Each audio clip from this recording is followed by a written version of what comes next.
ನನ್ನ ತಂದೆ ಹೆದರಿಸಿದರೆ ಸಮಾಧಾನ ಪಡಿಸಿದ ಪ್ರೀತಿ ಅಜ್ಜಿ ವಸಂತ್ ಹೊರಟ್ಟಿ. ಇಂಡಿಪೆಂಡೆಂಟ್ ಸಂಗ್ರಾಮ್ ನ್ಯೂಸ್ಗೆ ಸ್ವಾಗತ. ಮಕ್ಕಳಲ್ಲಿ ಸಾಧಿಸುವ ಛಲ ಇರಬೇಕು, ಶಿಕ್ಷಣ ಇದ್ರೆ ಮಾತ್ರ ಜೀವನದಲ್ಲಿ ಏನಾದರೂ ಸಾಧನೆ ಮಾಡಲು ಸಾಧ್ಯ ಎಂದು ಹೂದಾ ಮಹಾನಗರ ಪಾಲಿಕೆ ಮೇಯರ್ ಜ್ಯೋತಿ ಪಾಟೀಲ್ ರವರು ಹೇಳಿದರು. ಅವರು ನಗರದ ಲ್ಯಾಮಿಸ್ಟಿಂಗ್ ಪ್ರೌಢಶಾಲೆ ಸಭಾಂಗಣದಲ್ಲಿ ಕನ್ನಡ ಸಾಹಿತ್ಯ ಪರಿಷತ್ತು ಜಿಲ್ಲಾ ಘಟಕ ಅವ್ವ ಸೇವಾ ಟ್ರಸ್ಟ್ ವತಿಯಿಂದ ಏರ್ಪಡಿಸಿದ್ದ ಉಪನ್ಯಾಸ ಮತ್ತು ಸಾಧಕರಿಗೆ ಸನ್ಮಾನ ಕಾರ್ಯಕ್ರಮದಲ್ಲಿ ಅವರು ಮಾತನಾಡಿದರು. ತಂದೆ ತಾಯಿಯು ಮಕ್ಕಳಿಗಾಗಿ ತಮ್ಮ ಜೀವನವನ್ನೇ ಮುಡುಪಾಗಿರುತ್ತಾರೆ, ಕಷ್ಟಪಟ್ಟು ಓದಿಸುತ್ತಾರೆ. ಕೊನೆಗಾಲದಲ್ಲಿ ಅವರನ್ನ ಪ್ರೀತಿ ಕಾಳಜಿಯಿಂದ ನೋಡಿಕೊಳ್ಳಬೇಕು, ಅದು ಮಕ್ಕಳ ಕರ್ತವ್ಯ ಮತ್ತು ಜವಾಬ್ದಾರಿ ಎಂದರು. ಆಕ್ಸ್ಫರ್ಡ್ ಕಾಲೇಜಿನ ಚೇರ್ಮನ್ ವಸಂತ್ ಹೊರಟ್ಟಿರವರು ಮಾತನಾಡಿ, ನನ್ನ ತಂದೆ ಹೆದರಿಸಿದರೆ ಸಮಾಧಾನ ಪಡಿಸಿದ ಪ್ರೀತಿ ಅಜ್ಜಿ ಗುಣ ತಾಯಿ ಅಜ್ಜಿಯಿಂದ ಸಂಸ್ಕಾರ ಕಲಿತಿದ್ದೇನೆ. ತಾಯಿಯ ಮಾತನ್ನು ಎಂದಿಗೂ ನಿರ್ಲಕ್ಷಿಸಬಾರದು. ಇಡೀ ಜಗತ್ತು ತಾಯಿಯ ಮಡಲಲ್ಲಿದೆ ಎಂದರು.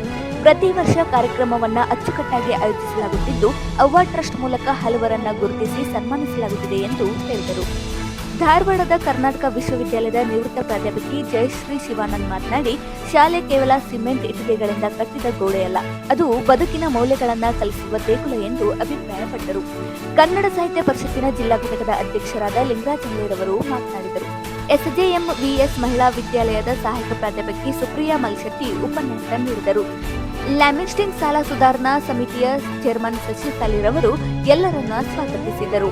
ಕಸಾಪ ತಾಲೂಕು ಘಟಕದ ಅಧ್ಯಕ್ಷೆ ವಿದ್ಯಾ ವಟಮೂರಿರವರು ವೇದಿಕೆ ಮೇಲೆ ಉಪಸ್ಥಿತರಿದ್ದರು. ಪ್ರೊಫೆಸರ್ ಕೆಎಸ್ ಕೋಜಲ್ಗಿರವರು ಕಾರ್ಯಕ್ರಮವನ್ನ ನಿರೂಪಿಸಿದರು. ಚನ್ನಬಸಪ್ಪ ಧಾರವಾಡ ಶೆಟ್ಟರ್ ರವರು ವಂದಿಸಿದರು. ಈ ಕಾರ್ಯಕ್ರಮದಲ್ಲಿ ಶಿಕ್ಷಕರು ಹಾಗೂ ಸಿಬ್ಬಂದಿ ವರ್ಗದವರು, ನೂರಾರು ವಿದ್ಯಾರ್ಥಿಗಳು, ಅನೇಕರು ಉಪಸ್ಥಿತರಿದ್ದರು. ಶುಭದಾಯಕ ಫಲದಾಯಕ ನೀನೇ ವಿನಾಯಕ ಫಲದಾಯಕ ನೀನೇ ವಿನಾಯಕ ನೀ ಫಲದಾಯಕ ನೀ ಶುಭದಾಯಕ ನೀ ಫಲದಾಯಕ ನೀ ಶುಭದಾಯಕ ಫಲದಾಯಕ ನೀನೇ ಫಲದಾಯಕ ನೀನೇ ವಿನಾಯಕ ಕಾರ್ಯಾರಂಭದಿ ಭಜಿಸುವೆ ನಿನ್ನನು ಕಾರ್ಯಾರಂಭದಿ ಭಜಿಸುವೆ ನಿನ್ನನು ಕಾರ್ಯ ಸಿದ್ಧಿಸೋ ಯಮಗೆ ವಿನಾಯಕ ಕಾರ್ಯ ಸಿದ್ಧಿಸೋ ಯಮಗೆ ವಿನಾಯಕ ಫಲದಾಯಕ ನಾನೀಗಾಗಲೇ ತಮಗೆ ತಿಳಿದಂತೆ ಈ ಕಾರ್ಯಕ್ರಮ ತುಂಬ ವಿಶಿಷ್ಟಪೂರ್ಣವಾದದ್ದು. ಬಸವರಾಜ ಹೊರಟ್ಟಿಯವರಂತಹ ಒಬ್ಬ ಅದ್ಭುತ ವ್ಯಕ್ತಿಯನ್ನು, ಅಮೋಘ ಶಕ್ತಿಯನ್ನು, ಕರ್ನಾಟಕದ ಧ್ರುವತಾರೆಯನ್ನು, ಕರ್ನಾಟಕದ ರಾಜಕೀಯ ಆಗಸದಲ್ಲಿ ಬೆಳ್ಳಿ ಚುಕ್ಕಿಯಂತೆ ಕಳೆದ 45 ವರ್ಷಗಳಿಂದ ತಮ್ಮದೇ ಪ್ರಭಾವಳಿಯಲ್ಲಿ ಕಾರ್ಯನಿರ್ವಹಿಸುವುದರ ಮೂಲಕ ಜಾಗತಿಕ ದಾಖಲೆಯನ್ನು ಬರೆದಂಥ ನಮ್ಮ ಶಾಲೆಯ ಶಿಕ್ಷಕರು ಬಸವರಾಜ ಹೊರಟ್ಟಿಯವರು, ಅವರ ತಾಯಿಯವರ ಹೆಸರಿನಲ್ಲಿ ಒಂದು ಅವ್ವ ಸೇವಾ ಟ್ರಸ್ಟ್ ಅಂತಕ್ಕಂಥ ಒಂದು ಸಂಸ್ಥೆಯನ್ನು ಅವರ ತಾಯಿಯ ನಿರ್ಣಯ ನಂತರ ತುಂಬ ಆಪ್ತ ವಲಯದಲ್ಲಿ ಗುರುತಿಸಿಕೊಂಡಂಥ ತಮ್ಮ ಸಮಾನ ಮನಸ್ಸಿಗೆ ಗೆಳೆಯರೊಡಗೂಡಿ ಈ ಟ್ರಸ್ಟನ್ನು ಸ್ಥಾಪನೆ ಮಾಡ್ತಾರೆ. ಟ್ರಸ್ಟ್ನ ಉದ್ದೇಶಗಳೇನಪ್ಪ ಅಂತ ಹೇಳಿದ್ರೆ, ವಿಶೇಷತಃ ಮಹಿಳೆಯರಿಗೆ ಪ್ರಾಶಸ್ತ್ಯವನ್ನು ನೀಡುವುದು, ವಿವಿಧ ಕ್ಷೇತ್ರಗಳಲ್ಲಿ ಸಾಧನೆ ಮಾಡಿದಂಥ, ಅದು ಆಟ ಇರ್ಬೋದು, ಓಟ ಇರ್ಬೋದು, ವಿಜ್ಞಾನ ಇರ್ಬೋದು, ಇತ್ಯಾದಿ ಎಲ್ಲ ಕ್ಷೇತ್ರಗಳಲ್ಲಿ ಸಾಧನೆ ಮಾಡಿದಂಥ ವಿಶೇಷತಃ ಮಹಿಳೆಯರನ್ನು ಗೌರವಿಸುವಂಥದ್ದು, ಕಡು ಬಡವರನ್ನು, ದೀನದಲಿತರನ್ನು, ಅಪಾಂಗರನ್ನು, ಎಲ್ಲ ರೀತಿಯ ಕ್ಷೇತ್ರಗಳಲ್ಲಿ ಮಿಂಚತಕ್ಕಂಥ ಪ್ರತಿಭೆಗಳನ್ನು ಗುರುತಿಸಿ ಪ್ರತಿ ವರ್ಷ ಅವ್ವ ಸೇವಾ ಟ್ರಸ್ಟ್ ಒಂದು ಕಾರ್ಯಕ್ರಮ ಮಾಡ್ತದೆ. ಡಿಸೆಂಬರ್ 6ಕ್ಕೆ ಅದು ತಾಯಿಯವರ ಪುಣ್ಯಸ್ಮರಣೆ ದಿನ.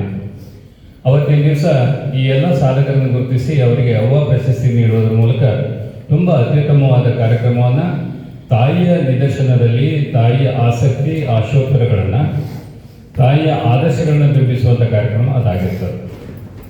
ಇದ್ರ ಜೊತೆಗೇ ಸಮಾಜದ ಇತರ ಸಂಸ್ಥೆಗಳು ತಾಯಿ ಜೊತೆ ಕೈಗೂಡಿಸ್ಬೇಕಂತ ಹಂಬಲ ವ್ಯಕ್ತಪಡಿಸಿದ್ರಿಂದ ಈ ಅವ್ವ ಸೇವಾ ಟ್ರಸ್ಟ್ ತನ್ನ ಸೇವಾ ಕಾರ್ಯವನ್ನು ಸ್ವಲ್ಪವಾಗಿ ವಿಸ್ತರಿಸುವುದರ ಮೂಲಕ ಕನ್ನಡ ಸಾಹಿತ್ಯ ಪರಿಷತ್ತಿಗೆ, ಗದಗಿನ ತೋಟದಾರ ಮಠಕ್ಕೆ, ಮುಂಡ್ರಗಿಯ ಅನ್ನದಾನೇಶ್ವರ ಮಠಕ್ಕೆ, ಧಾರವಾಡದ ಪತ್ರಕರ್ತರ ಸಂಘಕ್ಕೆ, ಗದಗಿನ ಪತ್ರಕರ್ತರ ಸಂಘಕ್ಕೆ, ಕಾಸರಗೋಡಿನ ಪತ್ರಕರ್ತರ ಸಂಘಕ್ಕೆ ಸುಮಾರು 2 ರಿಂದ 5 ಲಕ್ಷ ರೂಪಾಯಿಗಳ ಠೇವಣಿ ದತ್ತಿ ಬಿಜಾಪುರ ಸಾಹಿತ್ಯ ಪರಿಷತ್ಗೆ ಕೊಡ್ತಾರೆ 1 ಲಕ್ಷ. ಹಾಂ, ಬಿಜಾಪುರ ಕನ್ನಡ ಸಾಹಿತ್ಯ ಪರಿಷತ್. ಬಿಜಾಪುರ ಕನ್ನಡ ಸಾಹಿತ್ಯ ಪರಿಷತ್ ಈ ರೀತಿ ನಮ್ಮ ಜೊತೆಗೆ ಕೈ ಜೋಡಿಸಿ ತಾಯಿಯ ಕೈಕರ್ಯದಲ್ಲಿ, ತಾಯಿಯ ಸೇವೆಯಲ್ಲಿ, ತಾಯಿಯ ಸ್ಮರಣೆಯಲ್ಲಿ ಕೆಲಸ ಮಾಡ್ತಕ್ಕಂಥ ಆಸಕ್ತಿ ಹೊಂದಿದವ್ರನ್ನ ಅವರಿಗೆ 2 ರಿಂದ 5 ಲಕ್ಷ ರೂಪಾಯಿಗಳ ದತ್ತಿ ಠೇವಣಿಯನ್ನು ನೀಡುವುದರ ಮೂಲಕ ಪ್ರತಿ ವರ್ಷ ಇಂತಹ ಒಂದು ಕಾರ್ಯಕ್ರಮವನ್ನು ತುಂಬ ಸುಸೂತ್ರವಾಗಿ ಸುಭದ್ರವಾಗಿ ಇಂಥ ಒಂದು ಕಾರ್ಯಕ್ರಮವನ್ನು ಈ ಎಲ್ಲ ಸಂಸ್ಥೆಗಳು ಮಾಡ್ತಾ ಬಂದರು. ಕೋವಿಡ್ ಆದಾಗ ನಮ್ಮ ಸಂಸ್ಥೆಗಳು ಕಾರ್ಯಕ್ರಮ ಮಾಡದೇ ಇದ್ದಾಗೂ ಕೂಡ ಈ ಸಂಸ್ಥೆಗಳು ತಮ್ಮ ತಮ್ಮ ಸೀಮಿತ ಮಟ್ಟದಲ್ಲಿ ಅವಧಿಯಲ್ಲಿ ಈ ಕಾರ್ಯಕ್ರಮವನ್ನು ಮಾಡೋದ್ರ ಮೂಲಕ ನಾವು ಇವತ್ತು ಬಹುಶಃ ಎಲ್ಲ ಹೆಣ್ಮಕ್ಳು ಇರೋದ್ರಿಂದ ಸಾಲಿ ಸರ್ ಹೇಳಿದಂತೆ ನಾವೆಲ್ಲರೂ ನಾಳೆ ತಾಯಿ ಆಗೋದು. ಇವತ್ತು ಬಹುಶಃ ಇವತ್ತು ನಮ್ಮ ತಂದೆಯವರು ಒಂದು ಈ ಮಟ್ಟಕ್ಕೆ, ರಾಜ್ಯ ಮಟ್ಟಕ್ಕೆ ಈ 45 ವರ್ಷ ಪೂರ್ಣಗೊಳಿಸೋಕ್ಕೆ ಬಹುಶಃ ಈ ಕರ್ನಾಟಕಕ್ಕೆ ಒಂದು ದೊಡ್ಡ ಕೊಡುಗೆ ಕೊಟ್ಟಿರುವಂಥ ಮಹಾನ್ ತಾಯಿ ಅಂತಂದರೆ ಗುರವ್ವ ಹೊರಟ್ಟಿ ಅಂತ ಹೇಳ್ಬೋದು.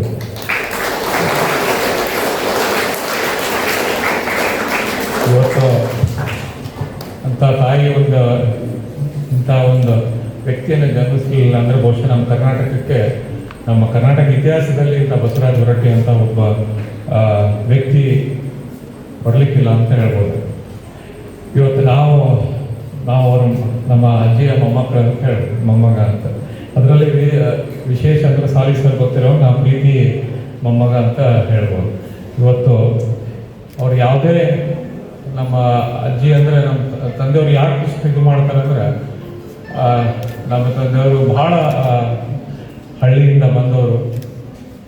ಅವರು ರಾಜಕೀಯಕ್ಕೆ ಬರಬೇಕಂತ ಎಂದೂ ಅನ್ನಲಿಲ್ಲ, ಆದರೆ ರಾಜಕಾರಣಕ್ಕೆ ಬರಬೇಕಂತ ಎಂದೂ ಅಪೇಕ್ಷೆ ಪಡಲಿಲ್ಲ. ಯಾಕಂದರೆ ಭಾಳ ಬಡತನದಿಂದ ಒಂದು ರೈತರ ಕುಟುಂಬದಿಂದ ನಮ್ಮ ಅಜ್ಜಾರು ಸ್ಕೂಲ್ ಮೇಸ್ಟ್ರಾಗಿದ್ದರು. ಹಾಗಾಗಿ ನೌಕರಿ ಮಾಡೋದು ಒಂದು ದೊಡ್ಡ ಒಂದು ಸಾಧನೆ ಅಂತ ಆದ ರೀತಿ ಇದ್ದಂಥ ಒಂದು ಕುಟುಂಬ.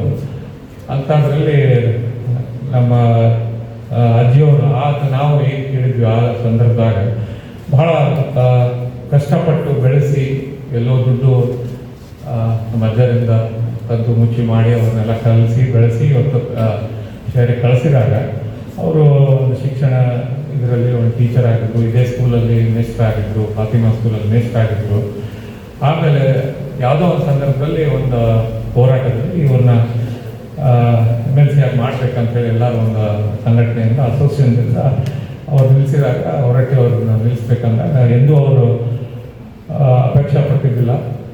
ಆಮೇಲೆ ಸಡನ್ಲಿ ಅವ್ರು ಗೊತ್ತಾದ ತಕ್ಷಣ ನಮ್ಮ ಅಜ್ಜಿಯವರು ಯಾರೋ ಹೋಗಿ ಹೇಳಿದಾಗ, ಇಲ್ಲ ನಾನು ಉರುಳು ಹಾಕೊಂಡು ಸಾಯ್ತೀನಿ, ನೀನು ಹೋಗಿ ವಿನಂತಿ ಮಾಡಿದೆ ಅಂತೇಳಿ ಭಾಳಷ್ಟು ಒಂದು ಸಂದರ್ಭಗಳು ಬಂದು ಅಂಥ ಒಂದು, ಯಾಕಂದ್ರೆ ಆ ಹೊತ್ತಲ್ಲಿ ಒಂದು ಕೆಲಸ ನೌಕರಿ ಸಿಗೋದು ಒಂದು ದೊಡ್ಡದು. ಅಂಥದ್ರಲ್ಲಿ ನೌಕರಿ ಬಿಟ್ಟು ರಾಜಕೀಯ ಮಾಡಿ ಇದು ಮಾಡ್ತೀನಿ ಅಂದ್ಕೊಳ್ಳಿ ಯಾವ ತಾಯಿಗಾದರೂ ಒಂದು ಭಾಳಷ್ಟು ಕಷ್ಟ ಆಗುತ್ತೆ ಅಂತ ಹೇಳ್ಬೋದು. ಅದಕ್ಕೆ ಅಷ್ಟೆಲ್ಲ ಆದರೂ ಕೂಡ ಇವತ್ತು ಅವರು ರಾಜಕಾರಣಕ್ಕೆ ಬಂದರು, ರಾಜಕೀಯದಲ್ಲಿ ಬಂದರು, ಭಾಳಷ್ಟು ಶಿಕ್ಷಕರ ಸೇವೆ, ಶಿಕ್ಷಣ ಕ್ಷೇತ್ರದಲ್ಲಿ ಕೆಲಸ ಮಾಡ್ಕೊತ 45 ವರ್ಷ ಆಯಿತು. ನಾವೇನು ಚಿಕ್ಕನು, ನಾನು 76ರಲ್ಲಿ ಹುಟ್ಟಿದ ತಕ್ಷಣ ನಮ್ಮ ಅಜ್ಜಿಯವರು ಭಾಳ ಒಂದು ಭಾಳ ಪ್ರೀತಿ ಮೊಮ್ಮಕ್ಕಳ ತಕ್ಷಣ. ಇವತ್ತು ಯಾವುದೇ ತಂದೆ ಆಗಲಿ ತಾಯಿ ಆಗಲಿ ಏನೇ ಬೈದರೂ ಕೂಡ ನಮ್ಮ ಒಳಗಡೆ ನಮ್ಮ ತಪ್ಪುಗಳನ್ನು ಮುಚ್ಕೊಳ್ಳೋರು ಯಾರಂತ ನಮ್ಮ ಅಜ್ಜಿ ಅವರು. ಭಾಳಷ್ಟು ಜನ ಅಂತಾರೆ, ನಮ್ಮ ಅಜ್ಜಿ ಹೇಳಿದ್ರೆ ಆಕೆ ಏನು ತಿಳಿತೈತೆ ಬಿಡು, ವಯಸ್ಸಾಗೈತೆ, ಏನು ಹೊರಗಿನ ಜಗತ್ತು ಹೋಗ್ತಿಲ್ಲ ಅಂತ ಅಂತಾರೆ. ಬಟ್ ಇವತ್ತೇನಾದ್ರು ನೆನೆಸಿದ್ರೆ, ನಮ್ಮ ಅಜ್ಜಿಯವ್ರನ್ನ ನಾವು ನೆನೆಸಿದ್ರೆ ನಾವು ಇವತ್ತು ಬಹುಶಃ ಈ ಮಟ್ಟಕ್ಕೆ ಬರಬೇಕಾಗಿತ್ತು. ಈ ಒಂದು ಸಂಸ್ಕೃತಿ, ಈ ಶಿಕ್ಷಣ, ಆಮೇಲೆ ಈ ಗೌರವ ಇದೆಲ್ಲ ಬರಬೇಕಂದ್ರೆ ಬಹುಶಃ ಅವರಿಂದ ನಾವು ಈ ಪರಂಪರೆಯಿಂದ ಬಂದಿರೋಂಥ, ನಾವು ಕಲಿತಿರೋಂಥ ಒಂದು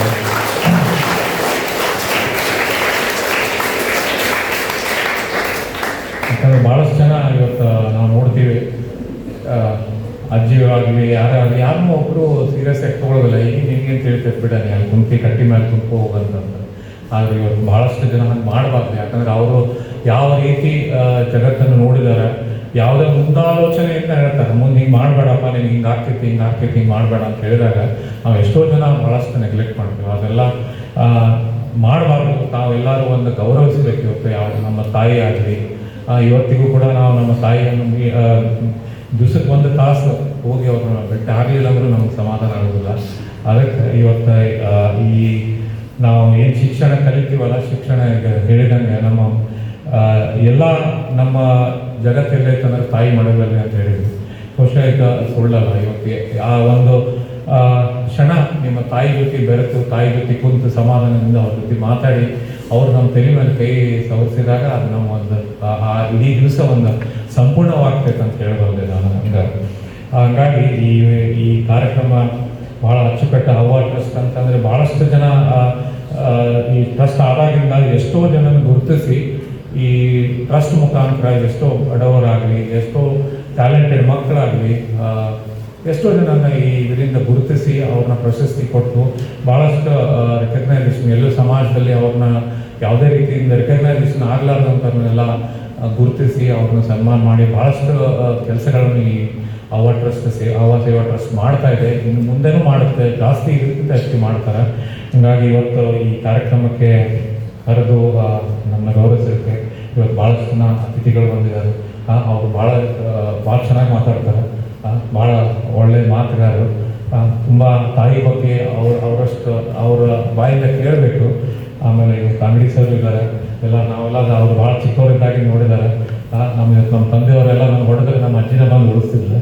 ಹಂಗಾಗಿ ಅವಾಗಿಂದ ನೋಡ್ಕೊಂಡು ಬಂದಿದ್ದಾರೆ ಅಂಗಡಿ ಸರ್ ಆಗಲಿ, ಸಾಲಿ ಸರ್ ಆಗಲಿ. ಇವತ್ತು ನಾವು ಇವತ್ತು ಈ ಮಟ್ಟಕ್ಕೆ ಬಂದು ನಿಂತ್ಕೋಬೇಕಂದ್ರೆ ಇವರೆಲ್ಲ ಮೇಲೆ ಕುಂತವರೆಲ್ಲ ಕಾಣೋದು ಅಂಥವ್ರನ್ನ ನಾವು ಗೌರವಿಸಬೇಕು.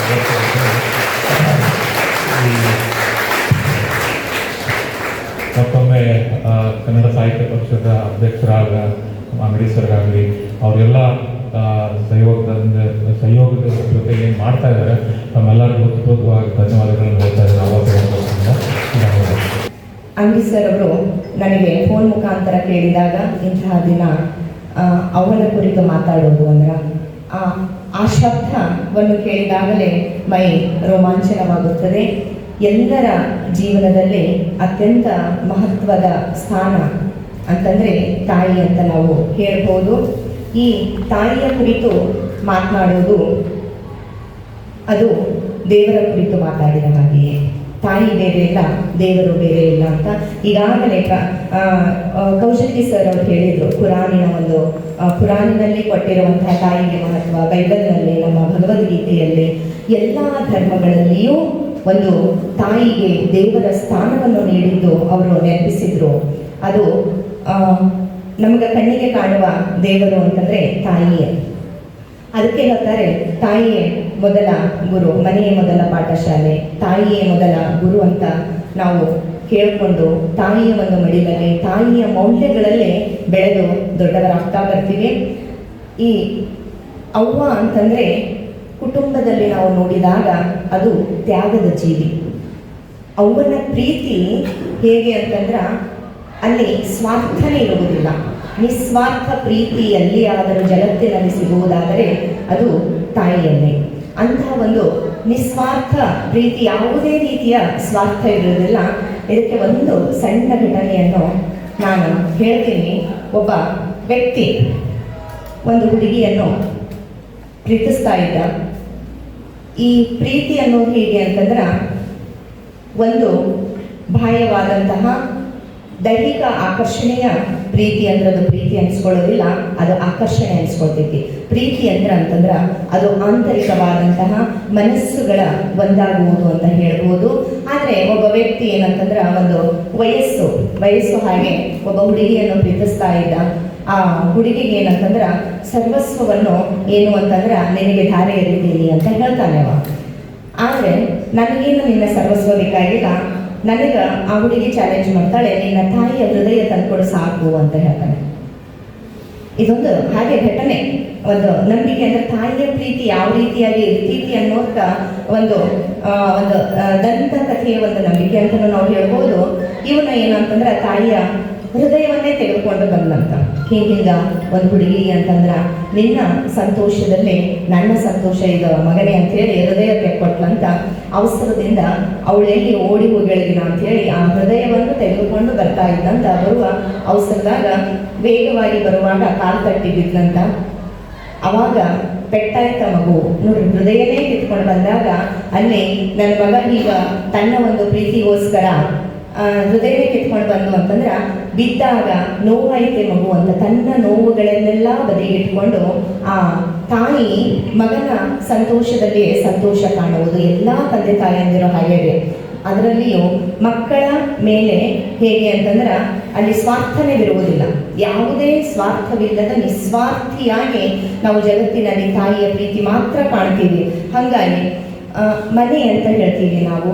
ಮನೆ ಅಂತಂದ್ರೆ 4 ಗೋಡೆ ಸಿಮೆಂಟು ಕಟ್ಟಡಗಳಿಂದ ತುಂಬಿದಂತಹ ಮನೆ ಒಂದು ಬಗೆಯಾದರೆ, ಮನೆ ಅಂದರೆ ಮನೆಯಲ್ಲಿರುವಂತಹ ಎಲ್ಲ ಮನಸ್ಸುಗಳು ಅಂದರೆ ನೆಮ್ಮದಿಯಿಂದ ಇರುವುದು, ಅದು ಮನೆ ಅನಿಸ್ಕೊಳ್ತಿದ್ದಾರೆ. ಕಟ್ಟಡಗಳ ಮನೆಯಲ್ಲ, ಮನೆಯಲ್ಲಿ ಇರುವಂತಹ ಆ ಕಟ್ಟಡದ ಮನೆಯಲ್ಲಿ ಇರುವಂತಹ ಎಲ್ಲ ಮನಸ್ಸುಗಳು ನೆಮ್ಮದಿಯಿಂದಿದ್ದಾಗ ಅದು ಮನೆ ಅನಿಸ್ಕೊಳ್ಳಿಕ್ಕೆ ಸಾಧ್ಯವಾಗ್ತದೆ.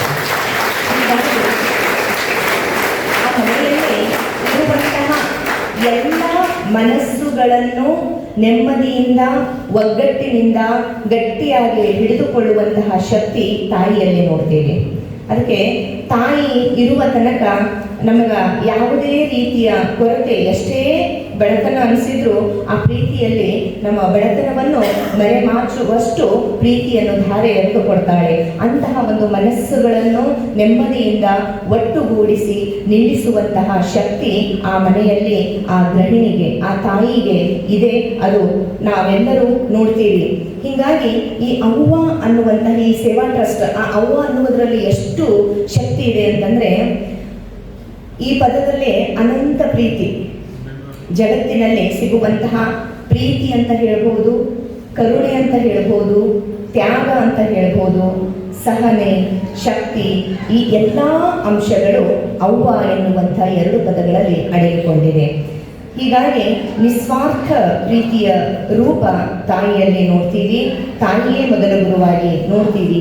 ಅವಳೊಬ್ಬ ತ್ಯಾಗದ ಪ್ರತಿಮೆ. ಎಲ್ಲಿಯೂ ತನ್ನ ಸಲುವಾಗಿ ಕುಟುಂಬ ನಿರ್ವಹಣೆಯಲ್ಲಿ ತನ್ನ ಆಸೆ ಆಕಾಂಕ್ಷೆಗಳನ್ನೆಲ್ಲ ಬದಿಗಿಟ್ಟು ಮಕ್ಕಳ ಏಳಿಗೆ, ಮಕ್ಕಳ ಭವಿಷ್ಯ, ಉಜ್ವಲ ಭವಿಷ್ಯಕ್ಕೋಸ್ಕರ ಪ್ರತಿನಿತ್ಯ, ಪ್ರತಿದಿನ, ಪ್ರತಿಕ್ಷಣ ಕನಸು ಕಾಣುವಂತಹ ಅವನಲ್ಲಿ ನಾವು ಕಾಣ್ತೀವಿ. ಹೀಗಾಗಿ ನಮ್ಮ ಜೀವನ ಒಂದು ದಾರಿದೀಪ, ಒಂದು ಗೋಲಿಗೆ, ಒಂದು ಗುರಿಗೆ ಮುಟ್ಟಬೇಕು ಅಂತಂದ್ರೆ ಅನೇಕ ಜನರ ತ್ಯಾಗವಿರುತ್ತದೆ. ಆ ತ್ಯಾಗಗಳಲ್ಲಿ ತಾಯಿಯ ತ್ಯಾಗ ಅಂತೂ ಹೇಳದೇ ಇರೋದು. ಅವನ ಪ್ರೀತಿ ಹೇಗೆ ಅಂತಂದ್ರೆ, ಯಾವುದೇ ರೀತಿಯ ಸಮಾಜದಲ್ಲಿ ಇರ್ಬೋದು, ಶಾಲಾ ಕಟ್ಟಡಗಳಲ್ಲಿರ್ಬೋದು, ಶಾಲೆಯಲ್ಲಿರ್ಬೋದು, ಪುಸ್ತಕಗಳಲ್ಲಿರ್ಬೋದು, ಕಲಿಸುವಂತಹ ಬೋಧನೆ ಅಲ್ಲ. ಅವನ ಪ್ರೀತಿಯ ಬೋಧನೆ ಹೇಗೆ ಅಂತಂದ್ರೆ, ಇವ್ಯಾವ ಕಲಿಸಂಗಿಲ್ರಿ. ಸಹನೆ, ಅವಳನ್ನು ನೋಡಿ ಕಲಿತೀವಿ ನಾವು.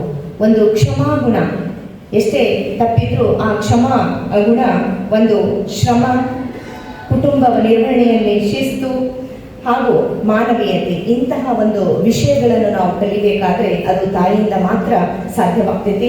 ಒಬ್ಬ ವ್ಯಕ್ತಿ ಉನ್ನತ ಮಟ್ಟಕ್ಕೆ, ಈಗ ನಾವು ಹೊರಟಿ ಸರ್ ಅವರನ್ನೇ ನೋಡ್ತೀವಿ, ಇಷ್ಟೊಂದು ಉನ್ನತ ಮಟ್ಟಕ್ಕೆ ಹೋಗ್ಲಿಕ್ಕೆ ತಾಯಿಯ ಒಂದು ತ್ಯಾಗ, ತಾಯಿಯ ಒಂದು ಪ್ರೀತಿಯ ಕಾರಣದಿಂದ ಇಂದು ಕರ್ನಾಟಕದಾದ್ಯಂತ, ಯಾಕೆ ಭಾರತದಾದ್ಯಂತ ಅವರ ಹೆಸರು ಉಜ್ವಲವಾಗಿದೆ ಅಂದ್ರೆ ಆ ತಾಯಿಯ ತ್ಯಾಗವೇ ಕಾರಣ. ಹೀಗಾಗಿ ತಾಯಿ ಕಲಿಸುವಂತಹ ಗುಣಗಳು ನಾವು ಎಲ್ಲಿಯೂ ಕಲೀಲಿಕ್ಕೆ ಸಾಧ್ಯವಿಲ್ಲ. ಅದು ತಾಯಿಯ ಮಡಿಲಲ್ಲಿ, ಪ್ರೀತಿಯಲ್ಲಿ ನಾವು ನೋಡ್ತೀವಿ. ಹಾಗಾಗಿ ತಾಯಿಯ ಮಡಿಲು ಅದು ವಿಶ್ವದಷ್ಟು ವಿಶಾಲ ಅಂತ ಹೇಳಬಹುದು. ಬಿದ್ದರೆ ಎತ್ತುವಂತಹ ಕೈ ಅದಾಗಿರುತ್ತದೆ. ಸರಿಸಾಟಿ ಇಲ್ಲದಂತಹ ಪ್ರೀತಿ.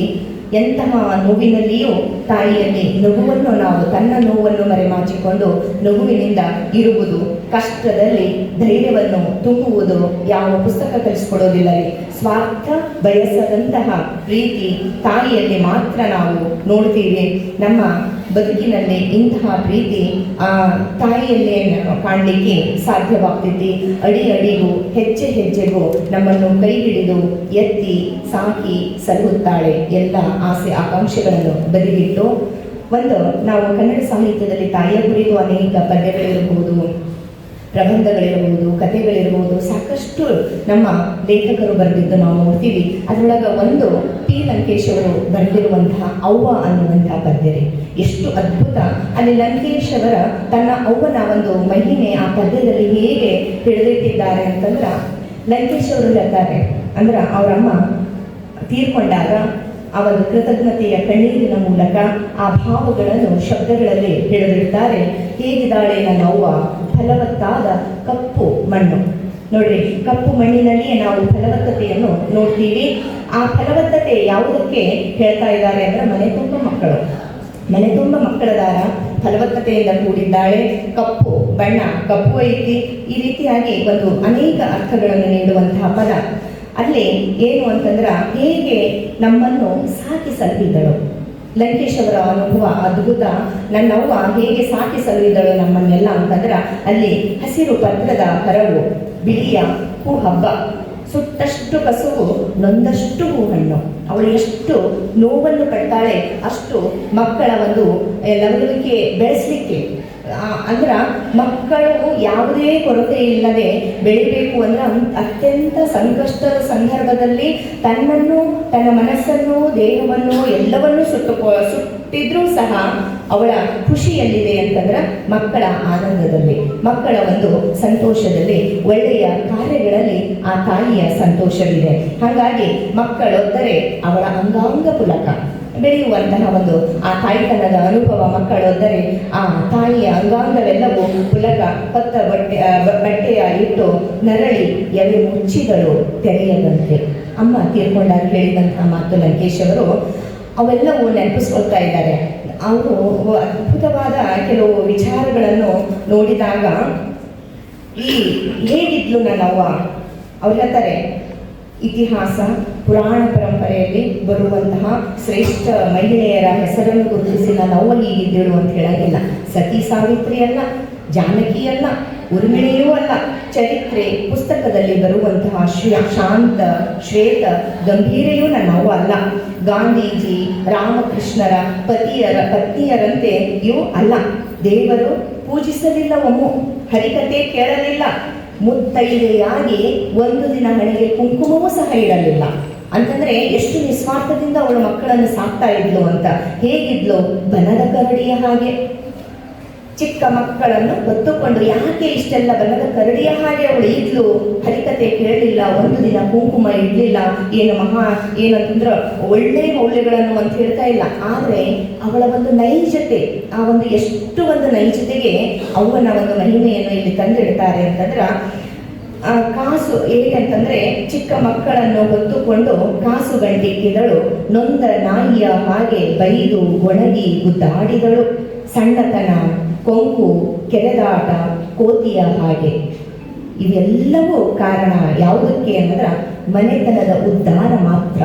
ಈ ಸಣ್ಣತನ, ಕೊಂಕು, ಕೋತಿಯ ಹಾಗೆ, ಕೆರೆದಾಟ ಇವೆಲ್ಲವೂ ಮಾಡುವ ಕಾರಣ ಅಂತಂದ್ರೆ, ನನ್ನ ಮನೆಯಲ್ಲಿ ಹೇಳಿದೆ ಅಲ್ಲ, ಎಲ್ಲ ಮನಸ್ಸುಗಳು ನೆಮ್ಮದಿಯಿಂದ ಇರಬೇಕು, ಎಲ್ಲ ಮನಸ್ಸುಗಳು ಉದ್ಧಾರದಿಂದ ಆಗಬೇಕು, ಒಳ್ಳೆಯ ಮಾರ್ಗದಲ್ಲಿ ನಡಿಬೇಕು ಅನ್ನೋ ಕಾರಣದಿಂದ ಅವಳು ಏನು ಅಂತಂದ್ರೆ ಆ ಮನೆತನದ ಉದ್ಧಾರ ಒಂದೇ ಅವಳ ಸೂತ್ರವಾಗಿತ್ತು.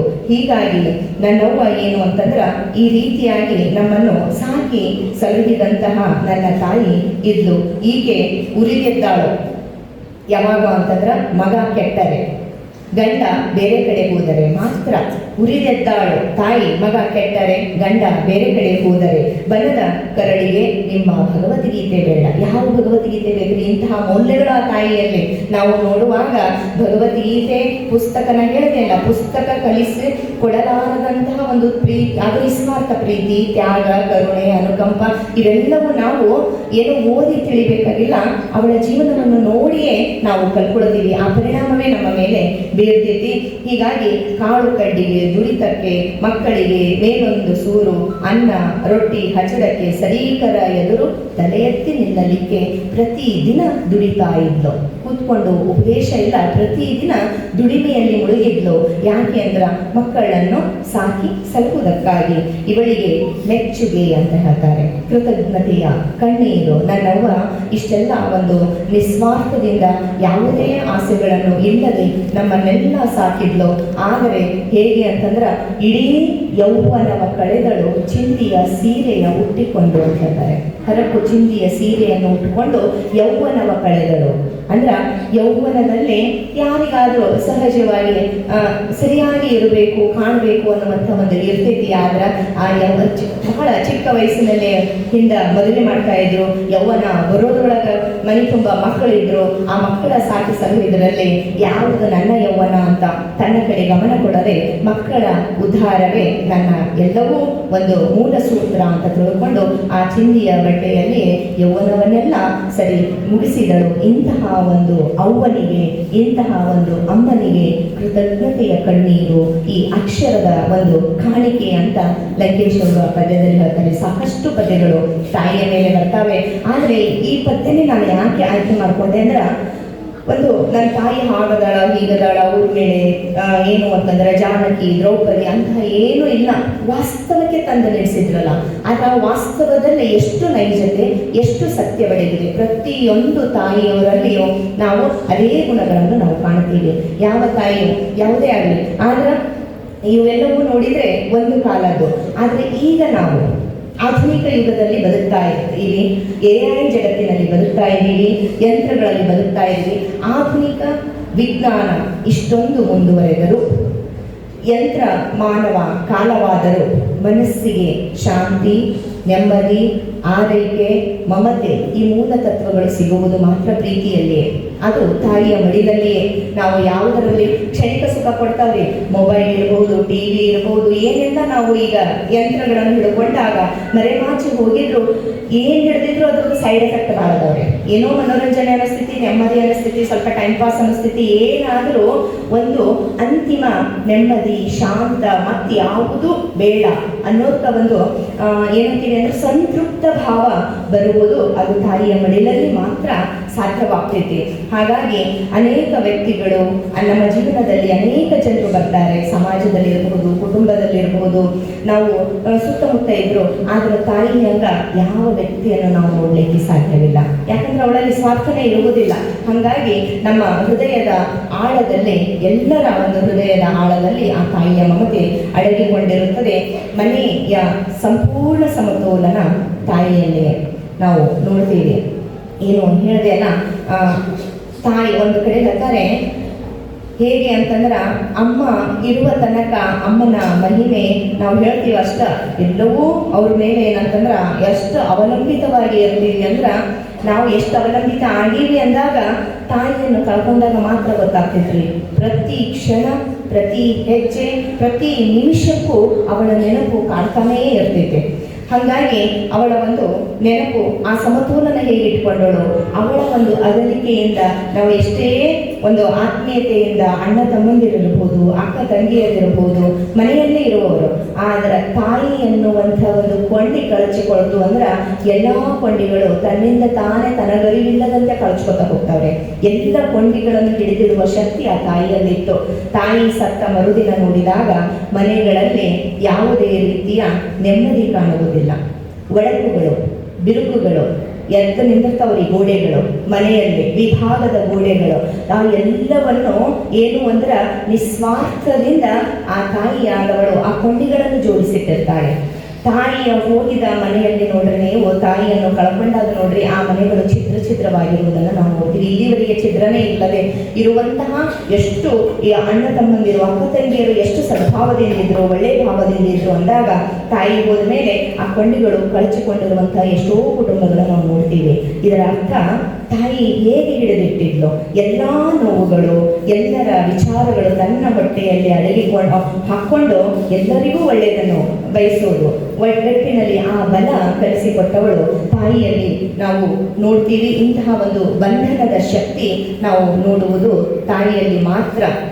ಬಹಳ ವೇಗವಾಗಿ ಜಗತ್ತು ನಮಗ ಹೇಗೆ ಅಂತಂದ್ರೆ, ಹಿಂದಿನ ಸಮಯದಲ್ಲಿ ನೋಡಿದರೆ ಎಷ್ಟೆಲ್ಲ ಸಮಯ, ಈಗ ವಾಹನಗಳದಾವ, ಅತ್ಯಂತ ವೇಗವಾಗಿ ಚಲಿಸುವಂತಹ ಗಾಡಿಗಳದಾವ, ಆದರೂ ಇಷ್ಟೆಲ್ಲವೂ ಐತಿ.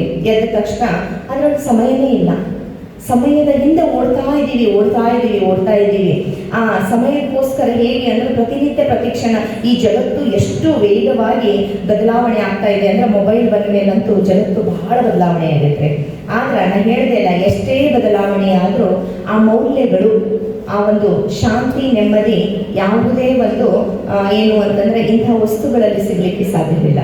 ಹೀಗಾಗಿ ನಮ್ಮ ಆಲೋಚನೆಗಳು ಬದಲಾಗುವ ವೇಗ ಹೆಚ್ಚಾದರೂ ನಿಲ್ಲುವಂತಹ ಆ ಖಾಲಿತನ ಎಲ್ಲವೂ ಇದೆ. ಖಾಲಿ ಯಾವಾಗ ಅಂದ್ರೆ ತಾಯಿ ಇಲ್ಲ ಅಂತಂದ್ರೆ, ನಿಜ ಹೇಳ್ಬೇಕಂದ್ರೆ ನನ್ನ ಜೀವನದಲ್ಲೇ ಆಗಿರುವಂಥ ಘಟನೆ ರೀ.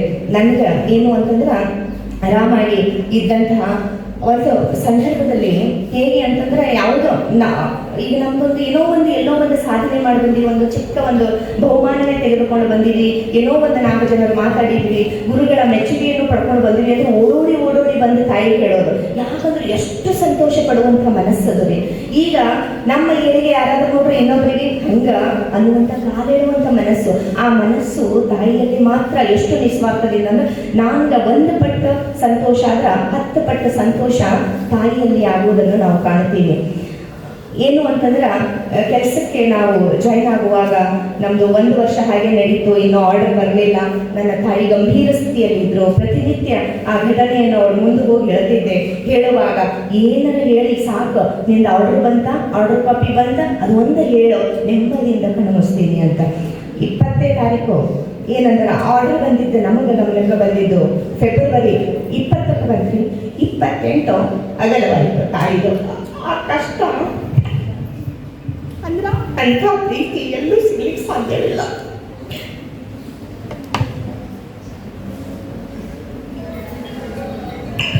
ಕ್ಷಮೆ ಇರಲಿ. ಯಾಕಂದ್ರೆ ಎಲ್ಲವನ್ನು ಕಷ್ಟದಲ್ಲಿ ನಮಗೆ ಬೆಳೆಸಿದ್ರು. ಆದರೆ ಈಗ ಎಷ್ಟು ಸಂತೋಷ, ಎಲ್ಲವೂ ಇದೆ ನನಗೆ, ಏನೇನು ಕೊರತೆ ಇಲ್ಲ. ಮಕ್ಕಳ ಮುದ್ದಾದ ಮಕ್ಕಳು, ಒಳ್ಳೆಯ ಪತಿ, ಕೈ ತುಂಬ ಸಂಬಳ, ನೌಕರಿ, ಆದರೂ ತಾಯಿ ಪ್ರೀತಿ ಇಲ್ಲ.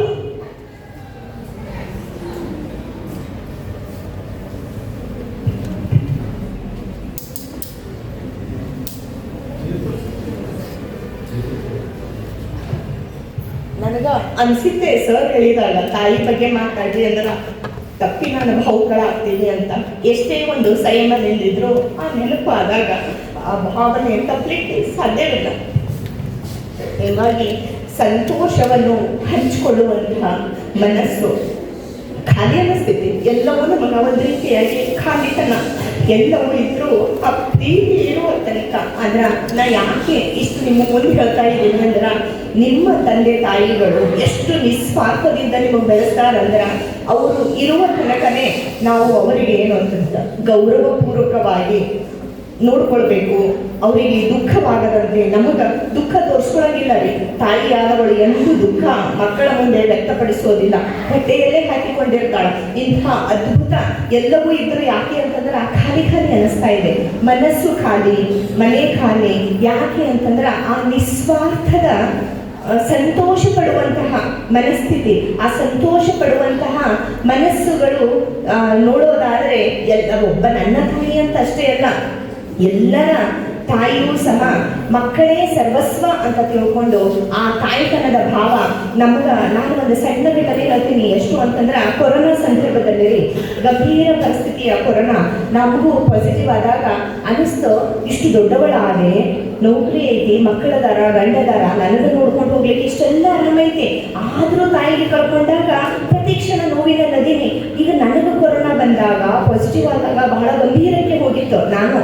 ನನ್ನ ಮಕ್ಕಳ ಗತಿ ಏನು ಅಂತ ನನ್ನ ಮುಂದೆ ಪ್ರಶ್ನೆ ಕಾಡ್ತು.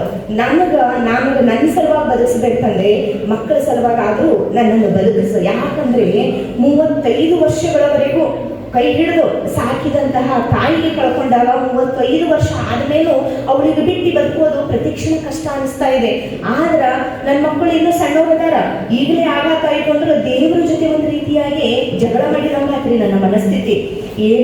ನನಗೇನಾದ್ರೂ ಆತು ಅಂದ್ರೆ ಆ ತಪ್ಪು ಯಾರು ಇಲ್ಲ, ದೇವರೇ ನಿಂದೆ ಅಂತ ಹೇಳ್ಬಿಡ್ತೀನಿ ಅಂತ ಒಂದು ರೀತಿ ಸಂವಾದ. ಯಾಕೆ ಅಂದ್ರೆ ಮಕ್ಕಳು ಇನ್ನೂ ಅಂತಹ ಸಣ್ಣ ಮಕ್ಕಳಿಗೆ ಈ ತಾಯಿಯ ಪ್ರೀತಿ ಸಿಗ್ಲಿಕ್ಕೆ ಸಾಧ್ಯನಾ ಅಂತ ಅನಿಸ್ತೈತಿ.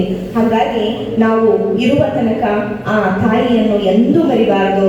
ನಮ್ಮ ಉಸಿರಿರುವ ತನಕ ಅದರಲ್ಲಿಯೂ ವಿಶೇಷವಾಗಿ ಹೆಣ್ಣು ಮಕ್ಕಳು ಮದುವೆಯಾಗಿ ಗಂಡನ ಮನೆಗೆ ಹೋದಾಗ ಗಂಡನ ತಾಯಿಯಾದವಳು ಸಹ ನನ್ನ ತಾಯಿ ಅಂತಲೇ ಆ ಭಾವದಿಂದ ಇದ್ದಾಗ ಮಾತ್ರ ವಾತ್ಸಲ್ಯ ಬರ್ತಿದ್ರಿ. ಅವಳ ಅತ್ತೆ ಅನ್ನುವಂಥ ಭಾವ ನಾವು ತಗೊಂಡ್ವಿ ಅಂತಂದ್ರೆ ವಾತ್ಸಲ್ಯದಿಂದ ದೂರ ಆಗ್ತೀವಿ. ಅವರು ಹಾಗೆ ನೋಡ್ತಾರೆ, ನಾವು ಅದೇ ರೀತಿ ಅಂಥ ಭಾವ ಎಂದೂ ಬರದ ಹಾಗೆ ನಾವು ಹೋದ ಮನೆಗೂ ಸಹ ಆ ತಾಯಿಯೇ ಏನು ಅಂದ್ರೆ ನನ್ನ ತಾಯಿ ಅಂತ ಆ ಭಾವದಿಂದ ನಾವು ಬದುಕಿದ್ವಿ ಅಂದ್ರೆ ನಿಜವಾಗ್ಲೂ ಎದುರಿನಿಂದ ಪ್ರೀತಿ ಸಿಗ್ತೈತ್ರಿ. ನನ್ನ ಜೀವನದಲ್ಲೇ ಆಗಿ ಹೇಳ್ತೀನಿ, ನಮ್ಮ ಅತ್ತೆನೂ ಸಹ ಏನಂದ್ರೆ ನೀನು ನನಗೆ ಹೆಣ್ಮಕ್ಳೇನಮ್ಮ, ನಿನಗೆ ಮಗಳಾಗಿ ನಾ ಸ್ವೀಕಾರ ಮಾಡ್ತಾ ಇದ್ದೀನಿ ಅಂತ ಒಂದು ಪದ ಹೇಳಿದ್ರಲ್ಲ, ಕೊನೆ ಉಸಿರಿರೋ ತನಕ ಮಗಳಂತೆ ನೋಡ್ಕೊಂಡರು. ನಮಗೂ ಎಂದು ಭಾವ ಬರಲಿಲ್ಲ, ಇವರು ನಮ್ಮ ಅತ್ತೆ ಅಂತ ಭಾವ ಬರಲಿಲ್ಲ. ಅಮ್ಮ ಅನ್ನುವಂಥನೇ ಆ ಅಮ್ಮ ಅಂತಾನೆ ಕರಿತಾ ಇದ್ವಿ. ಆ ಅಮ್ಮ ಅನ್ನುವಂಥ ಪದದಲ್ಲಿ ಅಷ್ಟೊಂದು ಶಕ್ತಿ ಐತ್ರಿ. ಎಂದು ಆ ಇಬ್ಬರ ಪ್ರೀತಿ ಒಂದು ವರ್ಷದಲ್ಲಿ ಕಳ್ಕೊಂಡ್ಬಿಟ್ಟಾಗ ಎಲ್ಲ ಇದ್ರೂ ಸಹ ಒಂದ್ ರೀತಿ ಖಾಲಿ ಅನ್ನಿಸ್ತಾ ಇತ್ತು. ಅದಕ್ಕೆ ಆ ಖಾಲಿತನ ಇರ್ತೈತಿ. ಈ ಜಗತ್ತಂತೂ ನಿಲ್ಲೋದಿಲ್ಲ, ಯಾರು ಹೋದ್ರು ಜಗತ್ತು ನಡೀತೈತಿ. ಆದ್ರೆ ಹೇಗೆ ನಡೀತೈತಿ ಅಂದ್ರೆ ಖಾಲಿತನದಿಂದ ನಡೀತೈತ್ರಿ. ತಾಯಿಯನ್ನು ಕಳ್ಕೊಂಡಾಗ ನಡೀತಾ ಇದೆ, ಜೀವನ ಸಂತೋಷದಿಂದಲೇ ಸಾಕ್ತಾ ಇದೆ, ಅದ್ಭುತವಾಗಿ ಸಾಕ್ತಾ ಇದೆ. ಆದರೆ ಮನದ ಮೂಲೆಯಲ್ಲಿ ಇಂತಹ ಒಂದು ಭಾವುಕತೆ, ಖಾಲಿತನ ಕಾಣ್ತಾ ಇದೆ. ಅಂತಹ ಖಾಲಿತನ ಬರುವ ಪೂರ್ವದಲ್ಲಿಯೇ ತಾವುಗಳೆಲ್ಲರೂ ತಮ್ಮ ತಂದೆ ತಾಯಿಯರನ್ನು ಏನು ಅಂತಂದ್ರೆ ಮಾತುಗಳಿಗೆ ಬೆಲೆ ಕೊಟ್ಟು ಗೌರವವನ್ನು ಕೊಟ್ಟು ಅದ್ಭುತವಾಗಿ ಬೆಳೆದು ಅವರ ಹೆಸರನ್ನು ನೀವು ಸಹ ಏನಂತಂದ್ರ ಉನ್ನತಕ್ಕೆ ಏರಿಸಿಕೊಂಡು, ಯಾಕಂದ್ರೆ ನಾವು ಏನೇ ಒಂದು ಒಳ್ಳೆ ಕೆಲಸ ಮಾಡಿದ್ರೆ ಎಲ್ಲರಿಗಿಂತ ಈ ಭೂಮಿ ಮೇಲೆ ಖುಷಿ ಪಡುವವರಂತರ ಪೇರೆಂಟ್ಸ್, ತಂದೆ ತಾಯಿಯರು. ಅಂತಹ ಒಂದು ತಾಯಿಯ ಮಡಿಲಲ್ಲಿ ನೀವೆಲ್ಲರೂ ಬೆಳೀತಾ ಇದ್ರಿ. ಅಂತಹ ತಾಯಿಯಂದರಿಗೆ ಒಳ್ಳೆಯ ಕೀರ್ತಿ ಹೇಗೆ ನಮ್ಮ ಕೊರಟಿ ಸರ್ ಅವರು ಆ ತಾಯಿಯ ಒಂದು ಕೀರ್ತಿಯಿಂದ ಇಂದು ನಾಡಿನಾದ್ಯಂತ ಹೇಗೆ ಹೆಸರು ಗಳಿಸಿದ್ದಾರಲ್ಲ, ಇಲ್ಲಿ ನೆರೆದಿರುವಂತಹ ಎಲ್ಲ ಮಕ್ಕಳು ಪ್ರತಿಯೊಬ್ಬ ಮಗುವು ಕೊರಟಿ ಸರ್ ಅಂತೆ ಆಗಬೇಕು ಅನ್ನುವಂಥ ಒಂದು ನನ್ನ ಅಭಿಲಾಷೆ. ಈ ಅಭಿಲಾಷೆಗಳಿಗೆ ಮಾತನಾಡಲು ಅವಕಾಶ ಕೊಟ್ಟಂತಹ ಈಗ ಅಂಗೀಶ್ ಅವರಿಗೆ, ಶಶಿ ಸಾಲಿಯವರಿಗೆ ಒಂದು ಕೃತಜ್ಞತೆಯನ್ನು ಸಲ್ಲಿಸಿ ಮತ್ತೆ ಇಲ್ಲಿಯವರೆಗೆ ಶಾಂತ ಚಿತ್ತವಾಗಿ ನನ್ನ ಮಾತುಗಳನ್ನು ಆಲಿಸಿದಂತಹ ತಮ್ಮೆಲ್ಲರಿಗೂ ಹೃದಯಪೂರ್ವಕವಾದಂತಹ ವಂದನೆಗಳನ್ನು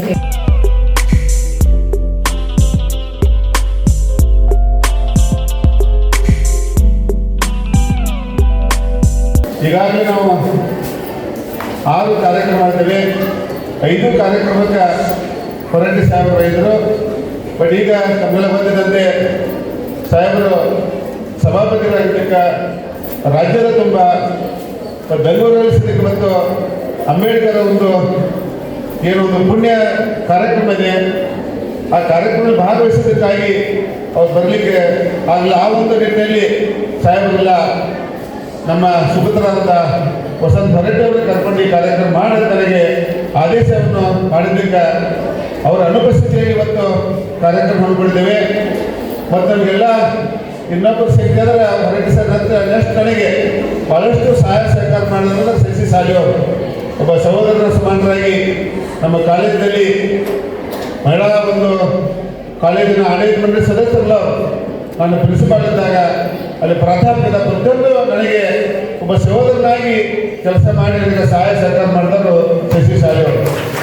ಮತ್ತು ವಸಂತ ಅವರು ನಾವೆಲ್ಲ ಸಣ್ಣ ಅವ್ರು ಹೈಸ್ಕೂಲ್ ಹೋಗ್ತಕ್ಕಂಥ ಇದರಲ್ಲಿ ಸದಕ್ಕೆ ನಾವು ನೋಡಿದ್ದೇವೆ. ಅವರು PUC ಮಾಡುವಾಗ, BBA ಮಾಡುವಾಗ ಇನ್ನೊಂದು ಖುಷಿ ಅಂದರೆ ನನ್ನ ಅಕ್ಕನ ಮಗ ಇವರನ್ನ ವಿಭೂತಿ ಅಂತೇಳಿ ಅವನು ವಿಶಾಲ ಆಗುತ್ತೆ IAS ಮಾಡ್ಕೊಂಡು ಬಂದಿರೋದ್ರೆ ಅವನ ಮಿಥುನ್ ಅಂತೇಳಿ ಅವ್ರೆಲ್ಲ ಕ್ಲಾಸ್ಮೇಟ್ಸ್ ಎಲ್ಲ. ಹೀಗಾಗಿ ಇವತ್ತು ಯಾವಾಗಾದ್ರೂ ಬಂದಾಗ ನಮ್ಮ ಅಕ್ಕನ ಮಗ ಇವರನ್ನ ವಿಭೂತಿ ವಸಂತಗೆ ಕೇಳ್ತಿರ್ತಲ್ಲ. ಹೀಗಾಗಿ ವಸಂತ ಸದ್ಯಕ್ಕೆ ಬಹಳಷ್ಟು ವಿದೇಶದಲ್ಲಿ ಹೋಗಿ ಅಧ್ಯಯನ ಮಾಡಿಕೊಂಡು ತಮ್ಮದೇ ಆದ ಶಿಕ್ಷಣ ಸಂಸ್ಥೆ ಸ್ಥಾಪನೆ ಮಾಡಿ ಬಹಳಷ್ಟು ಅದ್ಭುತವಾಗಿ ತಂದೆಯವರ ಹಾಗೆ ವಸಂತವ್ರ ಸದ್ಯಕ್ಕೆ ಒಳ್ಳೆ ಕೆಲಸ ಮಾಡ್ತಾ ಇದ್ದಾರೆ. ಮತ್ತು ಅಮ್ಮನ ಬಗ್ಗೆ ಸದ್ಯಕ್ಕೆ ನೆನಪು ಮಾಡ್ಕೊಂಡ್ಲೆ ಭಾಳ ಸಲ ಹೋಗಿದ್ದೇನೆ ಸರ್ ಮನೆಗೆ. ಅಮ್ಮ ಮನೆಯೊಳಗೆ ಕಟ್ಟಿ ಮೇಲೆ ಕುಂದಿರ್ತಾ ಇದ್ದರು. ಸರ್ ಬಂದು ನಮಸ್ಕಾರ ಮಾಡೋದು. ಕೆಲವು ಸಂದರ್ಭದಲ್ಲಿ ಅವ್ರ ಮಗಳ ಮನೆಗೆ ಹೋಗ್ತಾ ಇದ್ರು ಗಾಂಧಿನಗರಕ್ಕೆ. ಎಷ್ಟೋ ಸಲಕ್ಕೆ ನಾನು ಅವ್ರ ಜೊತೆಗೆ ಹೋಗಿದ್ದೇನೆ. ಅಮ್ಮ ಕೇಳಿದ್ಮೇಲೆ ಎಷ್ಟು ಕೇಳ್ತಾ 10,000 20,000 ಏನು ಬೇಕು ಇನ್ನೂ ಬೇಕಂತ ಅವಳಕ್ಕೆ ಯಾಕೆ ಕೊಡ್ತಾನೆ ಏನು ಮಾಡಿ ವಯಸ್ಸಾಗಿತ್ತು ಅಂತಕ್ಕಂಥದ್ದು. ಅಂದ್ರೆ ಹೊರಟಿ ಸಾಹೇಬರು ಆ ಇವರು ಸದ್ಯಕ್ಕೆ ಎದಕ್ಕೂ ಕಡಿಮೆ ಆಗದೆ ಬಹಳಷ್ಟು ಒಂದು ನೋಡ್ಕೊಂಡಂಥ ಒಬ್ಬ ವ್ಯಕ್ತಿ. ಮತ್ತು ಅವ್ರ ಸದ್ಯಕ್ಕೆ ತಾಯಿ ಇದ್ದಾಗ ಹೇಳ ತಾಯಿ ಪ್ರತಿಯೊಬ್ಬರು ಸದ್ಯಕ್ಕಲ್ಲ ನಮ್ಮ ತಾಯಿ ಸದ್ಯಕ್ಕೆ ನನಗೆ ಹೇಳಲ್ಲ ಅಂಗಡಿ ಹೇಳ್ತಾ ಇದ್ದಾರೆ ನಮ್ಮ ಸಾಹೇಬ್ರ ಜೊತೆಗೆ ಎಂದೂ ಏನೋ ಕೆಡಿಸ್ಕೋಬೇಡ ಪ್ರಮಾಣ ಮಾಡಿ ಹೇಳ್ತಾರಲ್ಲ ಅವ್ರ ಜೊತೆಗೆ ಏನೋ ಹೇಳ್ತಿರ್ತಾರ ಬಟ್ ಅವ್ರನ್ನ ಎಂದೂ ನೀವು ಕೈ ಬಿಡಬಾರ್ದು ಅವ್ರ ಜೊತೆಗೆ ಇದನ್ನ ಒಂದು ಒಳ್ಳೆಯ ಒಂದು ಸಮಯ ಇದ್ರು ಅಂತೇಳಿ ನಮ್ಮ ತಾಯಿಯವರು ಹೇಳಿದ್ರು. ಈಗ ಇಂಥ ಒಂದು ಕಾರ್ಯಕ್ರಮ ಬಹಳ ನನಗೆ ಖುಷಿ ಅನಿಸೋದು.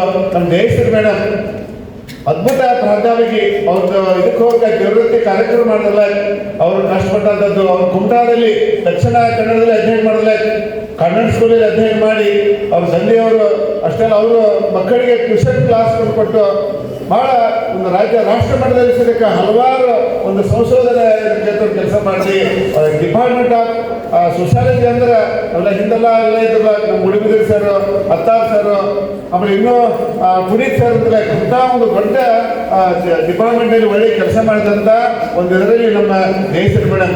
ನಾನು ಯಾಕಂದ್ರೆ ಶಶಿ ಶಾಲೆ ಸರ್ ಕೇಳಿ ಈಗ ಒಬ್ಬರನ್ನ ಸಾಧಕರ ಸನ್ಮಾನ ಮಾಡ್ಬೇಕಲ್ವಾ ಅಂತೇಳಿ ಬಹಳಷ್ಟು ಜನ ಮನೆಯೆಲ್ಲ ಮಹಾನಗರ ಪಾಲಿಕೆ ಅವ್ರು ಮಾಡಿದರು. ಬಟ್ ನಮ್ದು ಸದ್ಯಕ್ಕೆ ಇದರಲ್ಲಿ ತನ್ನದೇ ಆದಂಥ ಮೌಲ್ಯವಿದೆ. ಯಾಕಂದ್ರೆ ಹೊರಟ್ಟಿ ಸಾಹೇಬರ ಅವಾಜ್ ಸೇವಾ ಟ್ರಸ್ಟ್ ಅಂದ್ರೆ ನಾನು ಕಳೆದ 2011 15 ವರ್ಷ ಕಳೆದ 15 ವರ್ಷದ ಪ್ರತಿ ವರ್ಷ ಡಿಸೆಂಬರ್ ತಿಂಗಳಲ್ಲಿ ಕಾರ್ಯಕ್ರಮ ಮಾಡ್ಕೊಂಡು ಬಂದಾರೆ. ಅದು ಸದ್ಯಕ್ಕೆ 6ನೇ ತಾರೀಕು ಸರ್ ಇದ್ರು ತಾಯಿಯ ಬಗ್ಗೆ ಕಾರ್ಯಕ್ರಮ ಮಾಡ್ತಾರೆ. ಇಂಥ ಒಂದು ಕಾರ್ಯಕ್ರಮ ಇವತ್ತು ಬಹಳ ನನಗೆ ಮಲಸಟ್ಟಿ ಮೇಡಮ್, ಯಾಕಂದ್ರೆ ನಾನು ಸದ್ಯಕ್ಕೆ 4-5 ವರ್ಷ ಅಲ್ಲಿದ್ದಾಗ ಅವ್ರ ಬಹಳಷ್ಟು ಜನ ಅವ್ರದ್ದು ಅವಕಾಶ ಕೊಡ್ತಾ ಇದ್ದೀವಿ. ತಾಯಿ ಬಗ್ಗೆ ಲಂಕೇಶ್ ಅವರ ಒಂದು ಕವನ ಓದಿರಲ್ಲ. ಹೀಗಾಗಿ ನಾವು ಸದ್ಯಕ್ಕೆ ಕೆಲವು ಸಂದರ್ಭದಲ್ಲಿ ನಮ್ಮ ತಾಯಿ ವಯಸ್ಸಾದಾಗ ನಾನು ಬಹಳ ಕೆಲವು ರೊಟ್ಟಿ ಮಾಡಿಕೊಡ್ತಾ ಇದ್ರು, ಕೆಲಸದಲ್ಲಿ ಬೆಲೆ ಮಾಡಿಕೊಡ್ತಾ ಇದ್ರು. ಎಷ್ಟು ಕಾರಣವಾದ ಸದ್ಯಕ್ಕೆ ನಮ್ಮ ಲಿಂಗೋ ರೊಟ್ಟಿ ಮಾಡಿ ಜೀವ ಇಷ್ಟು ನಮ್ಮ ತಾಯಿ ಮಾಡಿದಂಥ ಒಂದು ಅವ್ರ ಕಷ್ಟ ಸುಖ ಕೆಲವು ಸಂದರ್ಭದಲ್ಲಿ ತಾಯಿಗಳು ಯಾವುದೇ ಕಷ್ಟ ಬಂದರೂ ಅವರು ಇದು ಮಾಡೋದಿಲ್ಲ. ಆ ಸಂದರ್ಭ ನನಗೆ ಹಣಕಾಸು ತೊಂದರೆ ಆದಾಗ ನಮ್ಮ ತಾಯಿಯವರು 10 ತೊಲೆ ಬಂಗಾರ ಕೊಟ್ಟರು. ಯಾವಾಗ 92-93 ಇಸುವಾಗ ಆ ಒಂದು 3,000 ರೂಪಾಯಿ ತೊಲೆ ಆ ಒಂದು ಬಂಗಾರ ಮಾರಾಟ ನನ್ನ ಸಾಲವನ್ನು ತಿಳ್ಕೊಂಡಾಗ ಮುಂದೆ ನನಗೇನೋ ಒಂದು ಅನುಕೂಲ ಆದಾಗ ನಮ್ಮ ತಾಯಿಗೆ ನಾನು ಬಂಗಾರ ಕೊಡಿಸೋದು ಬ್ಯಾಡ ಬಾ ನೀನು ನಿಮ್ಮ ಸುಮಂಗಲ ನೋಡಿ MLA ಅವ್ರ ಮಗಳು ದೊಡ್ಡ ಮನೆತನ ಬಗ್ಗೆ ಅಕ್ಕಿ ಕೊಡು ನನಗೆ ನನಗೆ ಬ್ಯಾಡ ಅಂತಕ್ಕಂಥ ಒಂದು ಮಾತನ್ನು ಹೇಳಿ ಉದ್ದೇಶ ತಾಯಿಯಂದರು ತಮ್ಮ ಜೀವ ಒತ್ತಿಟ್ಟು ಮಕ್ಕಳನ್ನು ಒಂದು ಅಧ್ಯಯನ ಮಾಡ್ತಾರೆ. ಆ ನಿಟ್ಟಿನೊಳಗೆ ನನ್ನ ತಾಯಿ ಮಾಡಿದಂಥ ತ್ಯಾಗವನ್ನು ಎಷ್ಟು ಹೇಳಿದ್ರೆ ಕಲಿಸ್ತೇವೋದು. ಅದೇ ರೀತಿಯಾಗಿ ನನ್ನ ಮಗಳು ಮಾಡಿದ್ದು, ನನ್ನ ಮಿಸಸ್ ಮಾಡಿದ್ದು ಎಲ್ಲ ದೊಡ್ಡ ಫ್ಯಾಮಿಲಿ ಎಲ್ಲ. ಬಟ್ ನನ್ನ ಎಲ್ಲ ಅಕ್ಕನ ಮಕ್ಕಳು ಅಣ್ಣ ಮಕ್ಕಳೆಲ್ಲ ಇದ್ಕೊಂಡು ಉಳಿಸಂತ ಕ್ರೈಟ್ ಯಾರು ಅಂತಂದ್ರೆ ನನ್ನ ಹೆಂಡತಿ ಅಂತ. ಅದು ಒಬ್ಬ ತಾಯಿ ಇದ್ದಾಗಲ್ಲ. ನಾನು ಹೇಳೋ ಉದ್ದೇಶ ಅಂದ್ರೆ ಹೆಂಡತಿ ಅಂದ್ರೆ ಬರೀ ಕೆಲಸ ಮಾಡುವಂಥದ್ದಲ್ಲ, ಆ ಹೆಂಡತಿಯನ್ನು ಸಹ ನನ್ನ ತಾಯಿಯಾಗಿ ನೋಡ್ಬೇಕು. ಹಾಗೆ ರಾಮಕೃಷ್ಣ ಪರಮಹಂಸರು ತನ್ನ ಹೆಂಡತಿಯನ್ನು ತಾಯಿಯ ರೂಪದಲ್ಲಿ ನೋಡ್ಬೇಕು. ಈಗ ನಾವು ನನ್ನ ಜೀವನದಲ್ಲಿ ಕಾಣೋದು ನನ್ನ ಮಗಳು ಶ್ವೇತನ ತಾಯಿಯ ರೂಪದಲ್ಲಿ ಕಾಣ್ತೀನಿ, ಅದೇ ರೀತಿ ನನ್ನ ಹೆಂಡತಿ ಸಹ ತಾಯಿಯ ರೂಪದಲ್ಲಿ ಕಾಣ್ತೀನಿ ಅಂತಕ್ಕಂಥ ಮಾತನ್ನು ಹೇಳ್ತಾ ಈ ಸಂದರ್ಭದಲ್ಲಿ ನಮ್ಮ ಜೀವನದಲ್ಲಿ ಎಂದೋ ಯಾವುದೇ ಒಬ್ಬ ಹೆಣ್ಮಕ್ಕಳ ಮನಸ್ಸು ನೋಡ್ಲಿಕ್ಕೆ ಹೋಗಬಾರ್ದು. ಮನಸ್ಸಿನಷ್ಟಕ್ಕೆ ಎಂದೋ ಕೆಟ್ಟ ಭಾವನೆ ಇರಬಾರ್ದು. ಯಾಕೆ ನಾನು ಜಯಶ್ರೀ ಮಾಡಿದ್ರೆ ಕಳೆದ 15-20 ವರ್ಷದಿಂದ KS ಶರ್ಮಾ ಇನ್ಸ್ಟಿಟ್ಯೂಟ್ನಲ್ಲಿ ಅವ್ರಿಗೆ ಒಂದು ಭಾಷಣ ಮಾಡಿಸಿದಾಗ ಇಷ್ಟು ಅಪ್ರಿಷಿಯೇಟ್ ಮಾಡಿದ್ರು KS ಶರ್ಮಾ. ನೋಡಿ KS ಶರ್ಮಾ ಅಂದಾಜೆ ಅಪ್ರಿಷಿಯೇಟ್ ಮಾಡಿಲ್ಲ ಅಂತ ಒಬ್ಬ ಒಳ್ಳೆಯ ಅದ್ಭುತ ವ್ಯಕ್ತಿ ಇವತ್ತು ಬಂದಿದ್ದಾರೆ. ಹೀಗಾಗಿ ಎಷ್ಟು ಹೇಳಿದ್ರು ಇನ್ನೂ ಹೇಳ್ಬೇಕಂತಂದು ಅವತ್ತಂತೆ ಮಕ್ಕಳು ಇವೆಲ್ಲ ನೂರಾರು ವಿದ್ಯಾರ್ಥಿನಿಯರು ನಾವೆಲ್ಲ ನೀವು ಮಾದರಿ ಹೇಳ್ಬೇಕಂದ್ರೆ ಜಯಶ್ರೀ ಮೇಡಮ್ ಹಾಗೆ ನೀವು ವಿಶ್ವವಿದ್ಯಾಲಯದಾಗ ಪ್ರೊಫೆಸರ್ ಆಗಿ ಆಮೇಲೆ ಕುಲಪತಿಗಳಾಗಿ ಕೆಲಸವನ್ನು ಮಾಡ್ತಕ್ಕಂಥ ಒಂದು ಪದ್ಧತಿ.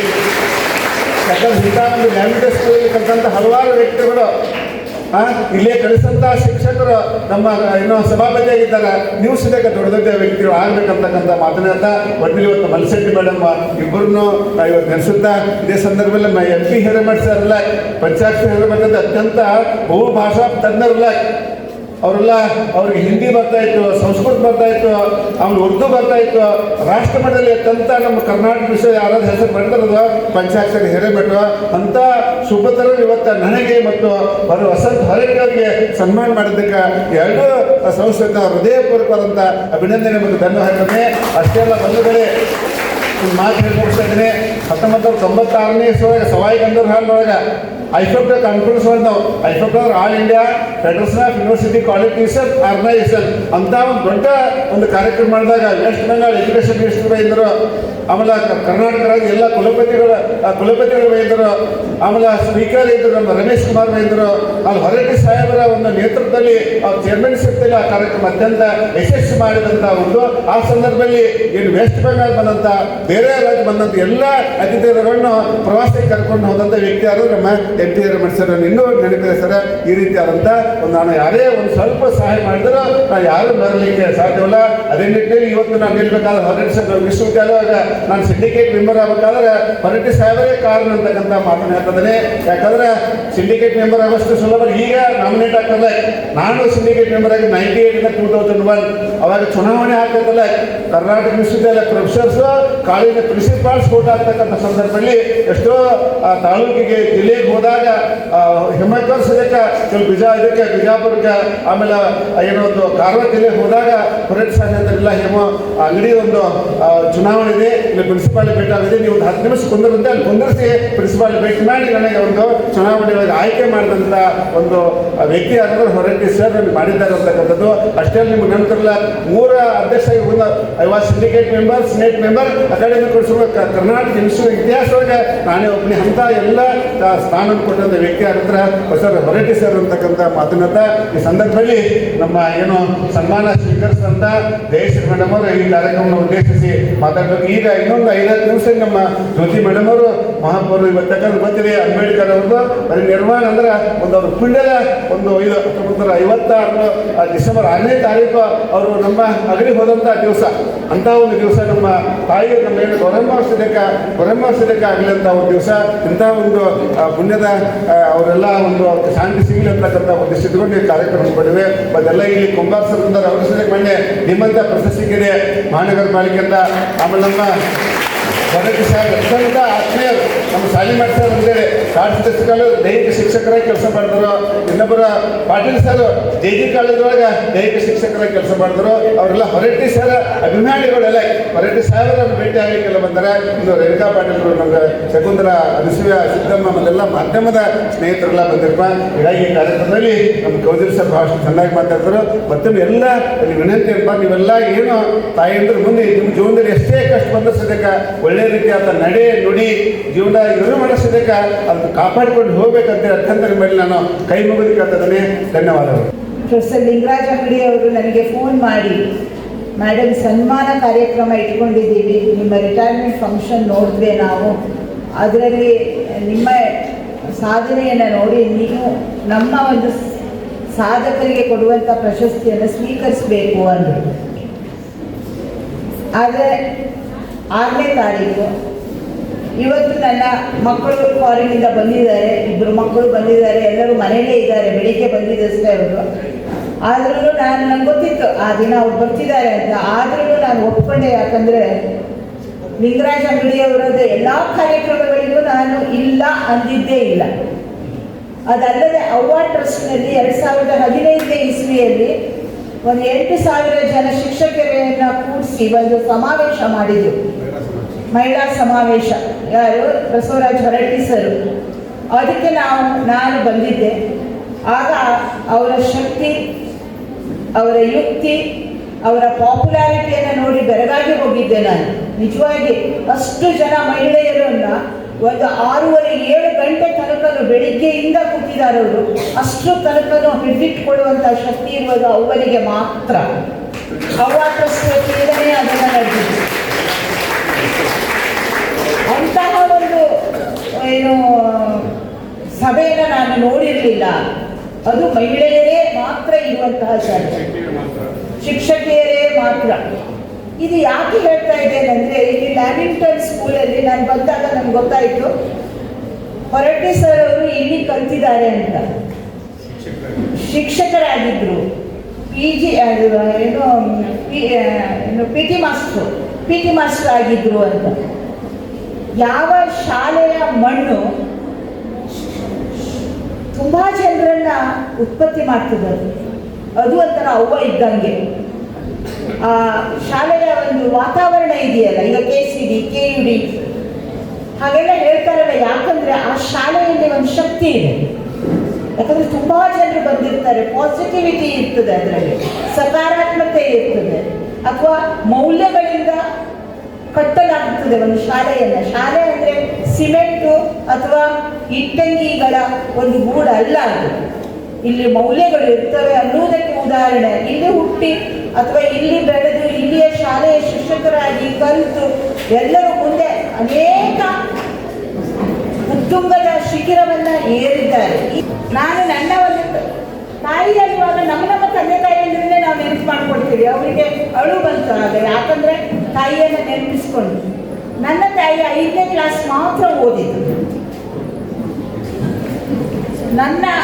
ನನಗೆ 4 ಜನ ಬ್ರದರ್ಸ್ ಇದ್ದಾರೆ. ನಾನು ಹೇಳೋದು ಯಾಕೆ ಅಂದರೆ ಇದನ್ನ, ನಮ್ಮ ಅಮ್ಮ ಇರೋದು ಇಷ್ಟೇ, ಕುಳ್ಳಿ ಅಂತಾರಲ್ಲ, ಕುಳ್ಳಿ ಅಮ್ಮ.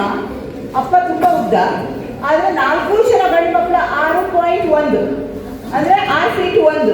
ನನಗೆ ಕೆಲವೊಮ್ಮೆ ಆಶ್ಚರ್ಯ ಅನಿಸ್ತಾ ಇತ್ತು, ಇಷ್ಟು ಚಿಕ್ಕ ತಾಯಿ ಈ ಹೊಟ್ಟೆಯಲ್ಲಿ ಇಂಥ ದೊಡ್ಡ ಮಕ್ಕಳನ್ನು ಬೆಳೆಸಿದಾಳಲ್ಲ ಇವಳು, ಎಂಥ ಶಕ್ತಿ ಇರಬಹುದು ಅವಳಲ್ಲಿ ಅನ್ನುವಂಥದ್ದು ಯಾವಾಗಲೂ ನನಗೆ ಅನಿಸ್ತಾ ಇರ್ತಿತ್ತು. ಆದರೆ ತಾಯಿಯರು ಕೊಡುವಂತಹ ವ್ಯಾಲ್ಯೂಸ್ ಇದೆಯಲ್ಲ, ಮೌಲ್ಯಗಳು, ಯಾರ ಹತ್ರನೂ ಕೊಡ್ಲಿಕ್ಕಾಗಲ್ಲ. ಭಗವದ್ಗೀತೆನೂ ಕೊಡಲ್ಲ, ಕುರಾನು ಕೊಡಲ್ಲ, ಬೈಬಲು ಕೊಡಲ್ಲ. ಯಾಕಂದ್ರೆ ಅವರು ಅಷ್ಟು ಒಳ್ಳೆಯ ಒಂದು ಮೌಲ್ಯವನ್ನು ತಮ್ಮ ಮಕ್ಕಳಿಗೆ ಕೊಡ್ತಾರೆ, ದಾರಿ ಎಳಿತಾರೆ ಅದನ್ನು. ನಮ್ಮ ಅಮ್ಮ ಯಾವಾಗಲೂ ಹೇಳ್ತಿದ್ರು, 4 ಜನ ಗಂಡ್ಮಕ್ಳು, ಈ 4 ಜನ ಗಂಡ್ಮಕ್ಳು ಯಾವುದೇ ದುರಭ್ಯಾಸ ಇಲ್ಲದೆ ಇದ್ರೆ ಒಳ್ಳೆಯದು, ಇದನ್ನೇ ಬೇಡ್ಕೊಳ್ತಿದ್ದವ್ರು, ಬೇರೆ ಏನು ಬೇಡ್ಕೊಳ್ತಿರ್ಲಿಲ್ಲ. ಒಳ್ಳೆಯ ಮಕ್ಕಳಾಗ್ಲಿ, ವಿದ್ಯೆ ಕೊಡ್ಲಿ, ಬುದ್ಧಿ ಕೊಡ್ಲಿ. ವಿದ್ಯೆ ಬುದ್ಧಿ ಎರಡೇ ಕೇಳ್ತಾ ಇರುವಂಥ, ಸಂಪತ್ತನ್ನು ಕೇಳಲಿಲ್ಲ ಅವರು. ಬಟ್ ವಿದ್ಯೆ ಬುದ್ಧಿ ಸಂಪತ್ತು ಎಲ್ಲವನ್ನೂ ಕರುಣಿಸಿದ ಅವಳ ಒಂದು ಆಶೀರ್ವಾದದಿಂದ ನಮಗೆ. ಈಗಲೂ I am very happy that ನಮಗೆ ಅಪ್ಪ ಅಮ್ಮ ಇಬ್ಬರು ಇದ್ದಾರೆ. ಖುಷಿಯಿಂದ ನಾವು ಹೇಳ್ಕೋಬಹುದು, ನಮ್ಮ ಅಪ್ಪ ಇದ್ದಾರೆ, ಅಮ್ಮ ಇದ್ದಾರೆ ಅಂತ. ಮೊನ್ನೆ ಅಷ್ಟೇ ನಮ್ಮ ತಂದೆಗೆ 85 ವರ್ಷ ಆಯಿತು. ಖುಷಿ ಪಟ್ವಿ ನಾವೆಲ್ಲರೂ. ನಮ್ಮ ಅಪ್ಪನಿಗೆ 85 ವರ್ಷದ ಯಂಗ್ ತರುಣ ಅಂತ ಹೇಳ್ತಿದ್ವಿ ನಾವು. ಯಾಕಂದರೆ ಇದನ್ನು ಹೇಳುವಂತಹದ್ದು ಹಿಂದೆ ನಿಮಗೆ ನಾನು ಹೇಳ್ತಾ ಇದ್ದೀನಿ. ನಾನು ಮಕ್ಕಳಿಗೆ, ಹೆಣ್ಣು ಮಕ್ಕಳಿಗೆ ಇರೋ ಕಾರಣ ಹೆಣ್ಣು ಮಕ್ಕಳ ಬಗ್ಗೆನೇ ಹೆಚ್ಚು ಮಾತಾಡಬೇಕಂತ ಅನಿಸ್ತಾ ಇದೆ ನನಗೆ. ನಮಗೆ ಮದರ್ಸ್ ಡೇ ಬೇಡ ಮಕ್ಕಳಿಗೆ. ಮೇ 11ರ ದಿನ ಮದರ್ಸ್ ಡೇ ಅಂತ ತುಂಬ ಜನರು ಅವರು ಆ ತಾಯಿಯ ಫೋಟೋ ಹಾಕೋದು, ಅವರು ತಾಯಿಯನ್ನು ಅಪ್ಕೊಳ್ಳೋದು, ತಾಯಿಗೆ ಇಲ್ಲದೆ ಇರುವಂತಹ ಒಂದು ಅವ್ರ ಹತ್ರ ಕೂತ್ಕೊಳ್ಳೋದು. ಈ WhatsApp culture, status culture, Instagram ಕಲ್ಚರಲ್ಲಿ ನಾವು ಬೆಳೀತಾ ಇರುವಾಗ ಅದನ್ನು ಏನೋ ಒಂಥರ ಅದ್ದೂರಿಯಾಗಿ ಮಾಡುವಂಥ ಅವಶ್ಯಕತೆ ನಮಗಿಲ್ಲ. ಯಾಕಂದರೆ ಮಾತೃದೇವೋಭವ ಅಂತ ಮೊದಲೇ ಹೇಳ್ಬಿಟ್ಟಿದ್ದಾರೆ. ನಮ್ಮ ತಾಯಿಯಂದಿರೇ ಹಂಗಿದ್ದಾರೆ. ಯಾವತ್ತೂ ಅವರು ಸುಳ್ಳು ಹೇಳು, ಕಳ್ತನ ಮಾಡು, ಬೇರೆ ಏನೋ ಮಾಡು ಅಂತ ನೆಗೆಟಿವ್ ಹೇಳಲೇ ಇಲ್ಲ. ಯಾವ ತಾಯಂದಿರಾದ್ರೂ ಹೇಳಿದಾರ ನಿಮಗೆ? 4 ಜನರಿಗೆ ಹೊಡೆದ್ವಾ ಅಂತೇಳಿ ಯಾವ ತಾಯಂದಿರಾದ್ರೂ ಹೇಳಿದ್ದಿದೆಯಾ ನಿಮಗೆ? ಇಲ್ಲ. ಆದರೆ ಸರಿದಾರಿಯಲ್ಲಿ ತಗೊಂಡು ಹೋಗ್ತಾರೆ. ನಾನು ಈಗ ನಿಮಗೆ ಹೇಳುವಂಥದ್ದು ಯಾಕೆ ಅಂದರೆ, ನೀವು ಯಂಗ್ಸ್ಟರ್ಸ್ ಇದ್ದೀರಿ, ಯಂಗ್ ಟೀನೇಜ್, ನೀವೇನು ಒಂದು 2 ವರ್ಷ 3 ವರ್ಷದಲ್ಲಿ ಟೀನೇಜ್ ಅನ್ನುವಂಥದ್ದು ಬರ್ತದೆ ನಿಮಗೆ. ಆಗ ತಾಯಿ ಮತ್ತು ಮಗಳ ನಡುವೆ ಒಂದು ರೀತಿಯ ಕಂದಕ ಬರ್ತದೆ. ನಾವು ಹೇಳೋದು ತಾಯಿ ದೇವರು ಹೌದು, ಮಕ್ಕಳು ಸಹ ಹಾಗೆ. ಆದರೆ ಆ ಒಂದು ಸಂದರ್ಭ ಇದೆಯಲ್ಲ, there is a lot of ಒಂಥರ ಟಸಲ್. ಅದು ಹೇಳಲಿಕ್ಕೆ ಆಗಲ್ಲ. ನಿಮಗೆ ನಿಮ್ಮ ತಾಯಿ ಏನು ಹೇಳಿದ್ರು ತಪ್ಪು ಅನ್ನುವಂತಹ ಕಲ್ಪನೆ ಬರ್ತದೆ. ತಾಯಿಗೂ ಮಗಳು ಈ ರೀತಿ ಮಾಡೋದು ತಪ್ಪು ಅನ್ನುವ ಹಾಗೆ ಬರ್ತದೆ. ಈ ಕಾನ್ಫ್ಲಿಕ್ಟ್ ಇದೆಯಲ್ಲ, ಈ ಸ್ಕೂಲ್ಗಳಲ್ಲಿ ಇದು ಒಂದು ಆಗಲೇಬೇಕು. ತಾಯಿ ಮತ್ತು ಮಗಳ ನಡುವೆ ಒಂದು ರೀತಿಯ ಅದು ಹೇಳಲಿಕ್ಕೆ ಅನುಭವಿಸಿದವರಿಗೆ ಮಾತ್ರ ಗೊತ್ತಿರ್ತದೆ. ತಾಯಿಗೇನೋ ಮಗಳು ದೊಡ್ಡವಳು ಆಗ್ತಿದ್ದಾಳೆ, ಎಲ್ಲಿ ಯಾವುದೋ ದಾರಿ ತಪ್ತಾಳೋ ಎನ್ನುವಂಥ ಹೆದರಿಕೆ. ಮಕ್ಕಳಿಗೆ, ಸ್ಪೆಷಲಿ ಹೆಣ್ಣು ಮಕ್ಕಳಿಗೆ, ನಮಗೆ ಫ್ರೀಡಮೇ ಇಲ್ಲ ಅನ್ನುವಂಥ ಒಂದು ಮನೋಭಾವನೆ. ನಮ್ಮ ಫ್ರೆಂಡ್ಸ್ ಹೇಳಿದ್ದೇ ಸರಿ ಅನ್ನುವಂಥದ್ದು. ಆ ಒಂದು ಕಾಲಘಟ್ಟದಲ್ಲಿ ಹೆಚ್ಚಿನ ಮಕ್ಕಳು ಒಂಥರ ವಿಪ್ಲವವನ್ನು ಅನುಭವಿಸ್ತಾರೆ. ಅಥವಾ ಏನಂತ ಹೇಳ್ಕೊಳ್ಳಿಕ್ಕೆ ಆಗದೇ ಇರುವಂತಹ ಒಂದು ಪರಿಸ್ಥಿತಿ ಇರ್ತದೆ ಅವರಿಗೆ. ಆಗ ಅವರಿಗೆ ತಾಯಿ ಒಂದು ಎನಿಮಿ ಆಗ್ತಾಳೆ, ಅಂದರೆ ಶತ್ರು ರೀತಿ ತಾಯಿಯನ್ನು ನೋಡುವಂತಹ ಒಂದು ಪರಿಸ್ಥಿತಿ ನಿಮಗೆ ಬಂದಿರ್ತದೆ. ಆದರೂ ಸಹ ಅದು ಕ್ಷಣಿಕ ಮಾತ್ರ, 1-2 ವರ್ಷ ಮಾತ್ರ ಅದಿರ್ತದೆ. ಹಾಗೆ ಅನಂತರದಲ್ಲಿ ನೀವು ತಾಯಿ ಹಾಗೆ ಯಾರನ್ನೂ ನೋಡ್ಲಿಕ್ಕೆ ಸಾಧ್ಯ ಇಲ್ಲ. ನಾನು ಹೇಳ್ತೇನಲ್ಲ, ನಾನು ಸನ್ಮಾನ ಮಾಡಿದ್ದಕ್ಕೆ ನಾನು ತುಂಬ ಆಭಾರಿಯಾಗಿದ್ದೇನೆ. ನನಗೆ ಕೊಟ್ಟಂತಹ ವಿದ್ಯೆ ಶಾಲೆ ಇರಬಹುದು, ಆದರೆ ಜೀವನ ಪಾಠವನ್ನು ನಮ್ಮ ಅಮ್ಮ ಕೊಟ್ಟಿದ್ದಾರೆ. ಅಡಿಗೆ ಮಾಡೋದ್ರಿಂದ ಹಿಡಿದು, ಬಳಸೋದ್ರಿಂದ ಹಿಡಿದು, ಒಂದು ಕೆಲಸದವರನ್ನು ನೋಡ್ಕೊಳ್ಳೋದ್ರಿಂದ ಹಿಡಿದು ಪ್ರತಿಯೊಂದು ಹೆಜ್ಜೆ ಹೆಜ್ಜೆಗೂ ಅವಳು ನಮ್ಮನ್ನ ಮೌಲ್ಡ್ ಮಾಡಿದ್ದಾರೆ. ಅಂದರೆ ಕುಂಬಾರ ಒಂದು ಮಡಿಕೆನ ಹೆಂಗೆ ಮಾಡ್ತಾನಲ್ಲ ಆ ರೀತಿ ಮೌಲ್ಡ್ ಮಾಡಿಬಿಟ್ಟಿದ್ದಾರೆ. ಅನಂತರದಲ್ಲಿ ನಾನು ನನ್ನ ಕರಿಯರಿಗೆ ಬಂದೆ. ಕರಿಯರ್ ಅಂದರೆ ನಮ್ಮ ವರ್ಕ್ ಕಲ್ಚರ್. ಓದಿದೆ, ಫಸ್ಟ್ ರ್ಯಾಂಕ್ ಬಂದೆ. ಅನಂತರದಲ್ಲಿ ನಮ್ಮ ಕರಿಯರಿಗೆ ಬಂದಾಗ ನಮಗೆ ಇದು ಹೊಸ ಲೋಕ, ಅದೇ ಬೇರೆ ಲೋಕ, ಇದೇ ಬೇರೆ ಲೋಕ. ಈ ಲೋಕದಲ್ಲಿ ನಾವು ಬಂದಾಗ ನಮಗೆ ಇಲ್ಲಿ ಬೇರೆ ರೀತಿಯ ಕಷ್ಟಗಳು ಬಂದಿರ್ತದೆ. ಈ ಕಷ್ಟಗಳನ್ನ ಎರಡನ್ನು ಮ್ಯಾನೇಜ್ ಮಾಡ್ತೀವಲ್ಲ ಈಗಿನ ಜನ್ರೇಷನ್ನು, ನೀವೆಲ್ಲರೂ ನನ್ನ ಮುಂದೆ ಕೂತಿದ್ದೀರಲ್ಲ, ಒಂದು ತಾಯಿಯ ಕೊಟ್ಟಂತಹ ಬುದ್ಧಿ ಗಂಟು ಅಂತ ಹೇಳ್ತೀವಿ ನಾವು, ಮೌಲ್ಯಗಳು ಅಥವಾ ಸತ್ಯ, ಶ್ರದ್ಧೆ, ಎಲ್ಲವನ್ನು ಸಿನ್ಸಿಯಾರಿಟಿ, ಕ್ರಿಯೇಟಿವಿಟಿ ಎಲ್ಲವನ್ನು ಕೊಟ್ಟಿರ್ತಾಳೆ ಅವಳು. ಅದು ಅದರ ನಂತರದಲ್ಲಿ ಇರುವಂತಹ ವರ್ಕ್ ಲೈಫ್. ನೀವ್ಯಾರು ಸುಮ್ಮನೆ ಕೂತ್ಕೊಳ್ಳಲ್ಲ ಮಕ್ಕಳೇ, ನೀವೆಲ್ಲರೂ ಮುಂದೆ ವಿದ್ಯಾವಂತರಾಗ್ತೀರಾ, ಯಾವುದಾದ್ರೂ ಒಂದು ಜಾಬನ್ನು ಹಿಡಿತೀರಾ, ಮತ್ತೊಂದು ಕೆಲಸಕ್ಕೆ ಹೋಗ್ತೀರಾ, ಸರ್ ಹೇಳಿದಾಗೆ ದೊಡ್ಡ ದೊಡ್ಡ ಹುದ್ದೆಗಳಿಗೆ ನೀವು ಹೋಗ್ತೀರಿ. ಆಗ ಯಾವುದು ನಿಮಗೆ ಕೈ ಹಿಡಿತದಂದ್ರೆ ನೀವು ನಿಮಗೆ ತಾಯಿ ಕೊಟ್ಟ ಬುದ್ಧಿಯ ಗಂಟು, ಅದು ಮಾತ್ರ ಕೈ ಹಿಡಿತದೆ ನಿಮಗೆ. ನಿಮಗೆ ಆ ಕರಿಯರಲ್ಲಿ ಏನು, ಓ ಸತ್ಯ ಹೇಳಬೇಕು, ನಾವು ಸರಿಯಾಗಿರ್ಬೇಕು, ನಮ್ಮ ಕೆಲಸವನ್ನು ಶ್ರದ್ಧೆಯಿಂದ ಮಾಡಬೇಕು, ನಮ್ಮ ಕೆಲಸದಲ್ಲಿ ಯಾವಾಗಲೂ ಕಳ್ಳತನ ಮಾಡಬಾರ್ದು ನಾವು, ಇದೆಲ್ಲವನ್ನು ತಾಯಿ ಹೇಳ್ಕೊಟ್ಟಿರ್ತಾರೆ. ಹೊರಟ್ಟಿ ಸರಿಗೂ ಸ್ವಲ್ಪ ಪ್ರಾಬ್ಲಮ್ ಇದ್ದಿರ್ಬೋದು. ಆಗ ಅವರ ಒಂದು ಕಲಿಯುವಿಕೆಯ ಸಂದರ್ಭದಲ್ಲಿ ತಾಯಿ ಬೇಡ ಅಂದರು ಯಾವುದು ಪಾಲಿಟಿಕ್ಸಿಗೆ ಹೋಗ್ಲಿಕ್ಕೆ. ನಮ್ಮಲ್ಲಿ ಪಾಲಿಟಿಕ್ಸು ಬಿಸಿನೆಸ್ಸು ಎಲ್ಲ ಇಲ್ಲೇ ಅಲ್ಲ, ಅದು ಸ್ವಲ್ಪ ಕಷ್ಟ ಕೆಲಸ. ತಾಯಿಗೆ ನೋವಿರ್ತದೆ, ಎಲ್ಲಿ ಹಾಳಾಗ್ತಾನ ಏನೋ, ಎಲ್ಲಿ ಎಡವಿ ಬೀಳ್ತಾರೋ ಏನೋ ಅನ್ನುವಂಥ ಆತಂಕ ಇರ್ತದೆ. ನೀವು ಆತಂಕದ ವಿಚಾರದಲ್ಲಿ ತಾಯಿ ಬೇಡ ಅಂದಾಗ ನೀವು ಅದಕ್ಕೆ ಧುಮುಕಿದ್ದೀರಿ ಅಂದರೆ ಅಲ್ಲಿ ನೀವು ನಿಮ್ಮ ಸ್ಟ್ಯಾಂಡನ್ನು ಗಟ್ಟಿ ಮಾಡಿಕೊಳ್ಬೇಕು. ನಿಮ್ಮ ಅಮ್ಮ ಹೇಳ್ತಾರೆ, ಮದುವೆ ನನಗೆ ಹೇಳಿದರು, ನನ್ನ BA ಮುಗಿದ ತಕ್ಷಣವೇ ನನಗೆ ಹೇಳಿದರು, ನಮ್ಮ ತಂದೆ ಹೇಳಿದರು, ಈಗ ಅವಳಿಗೆ ಮದುವೆ ಮಾಡುವ ವಯಸ್ಸು, ಮದುವೆ ಮಾಡಿಬಿಡಿ, ಗಂಡನ ಮನೆಗೆ ಹೋಗಲಿ ಅಂತ. ನಾನು ಹೇಳಿದೆ, ಇಲ್ಲ ನಮಗೆ ಓದಬೇಕು ಅಂತ. ನಮ್ಮ ತಂದೆ ಓದಿಸಿದ್ರು. ಓದಿ ಆದ ನಂತರದಲ್ಲಿ ಇನ್ನಾದರೂ ಮದುವೆ ಮಾಡಿ ಅಂದರು. ಇಲ್ಲ ಕೆಲಸಕ್ಕೆ ಸೇರಬೇಕು ನನಗೆ ಅಂತ. ಕೆಲಸಕ್ಕೆ ಸೇರ್ತಾ ಮದುವೆ ಆಯಿತು. ಇದೆಲ್ಲವನ್ನು ತಾಯಿ ಕೊಟ್ಟ ಬುದ್ಧಿಯ ಗಂಟನ್ನು ನಾನು ಗಟ್ಟಿಯಾಗಿ ಇಟ್ಕೊಂಡೇ ಬಂದೆ. ಅವ್ವ ಅಂತ ಹೇಳಿದ್ರೇ ಒಂದೇನೋ ಮನಸ್ಸಿಗೆ ಸಮಾಧಾನ, ಒಂದೇನೋ ನಮಗೊಂದು ಶಾಂತಿ ಸಿಗ್ತೈತಿ.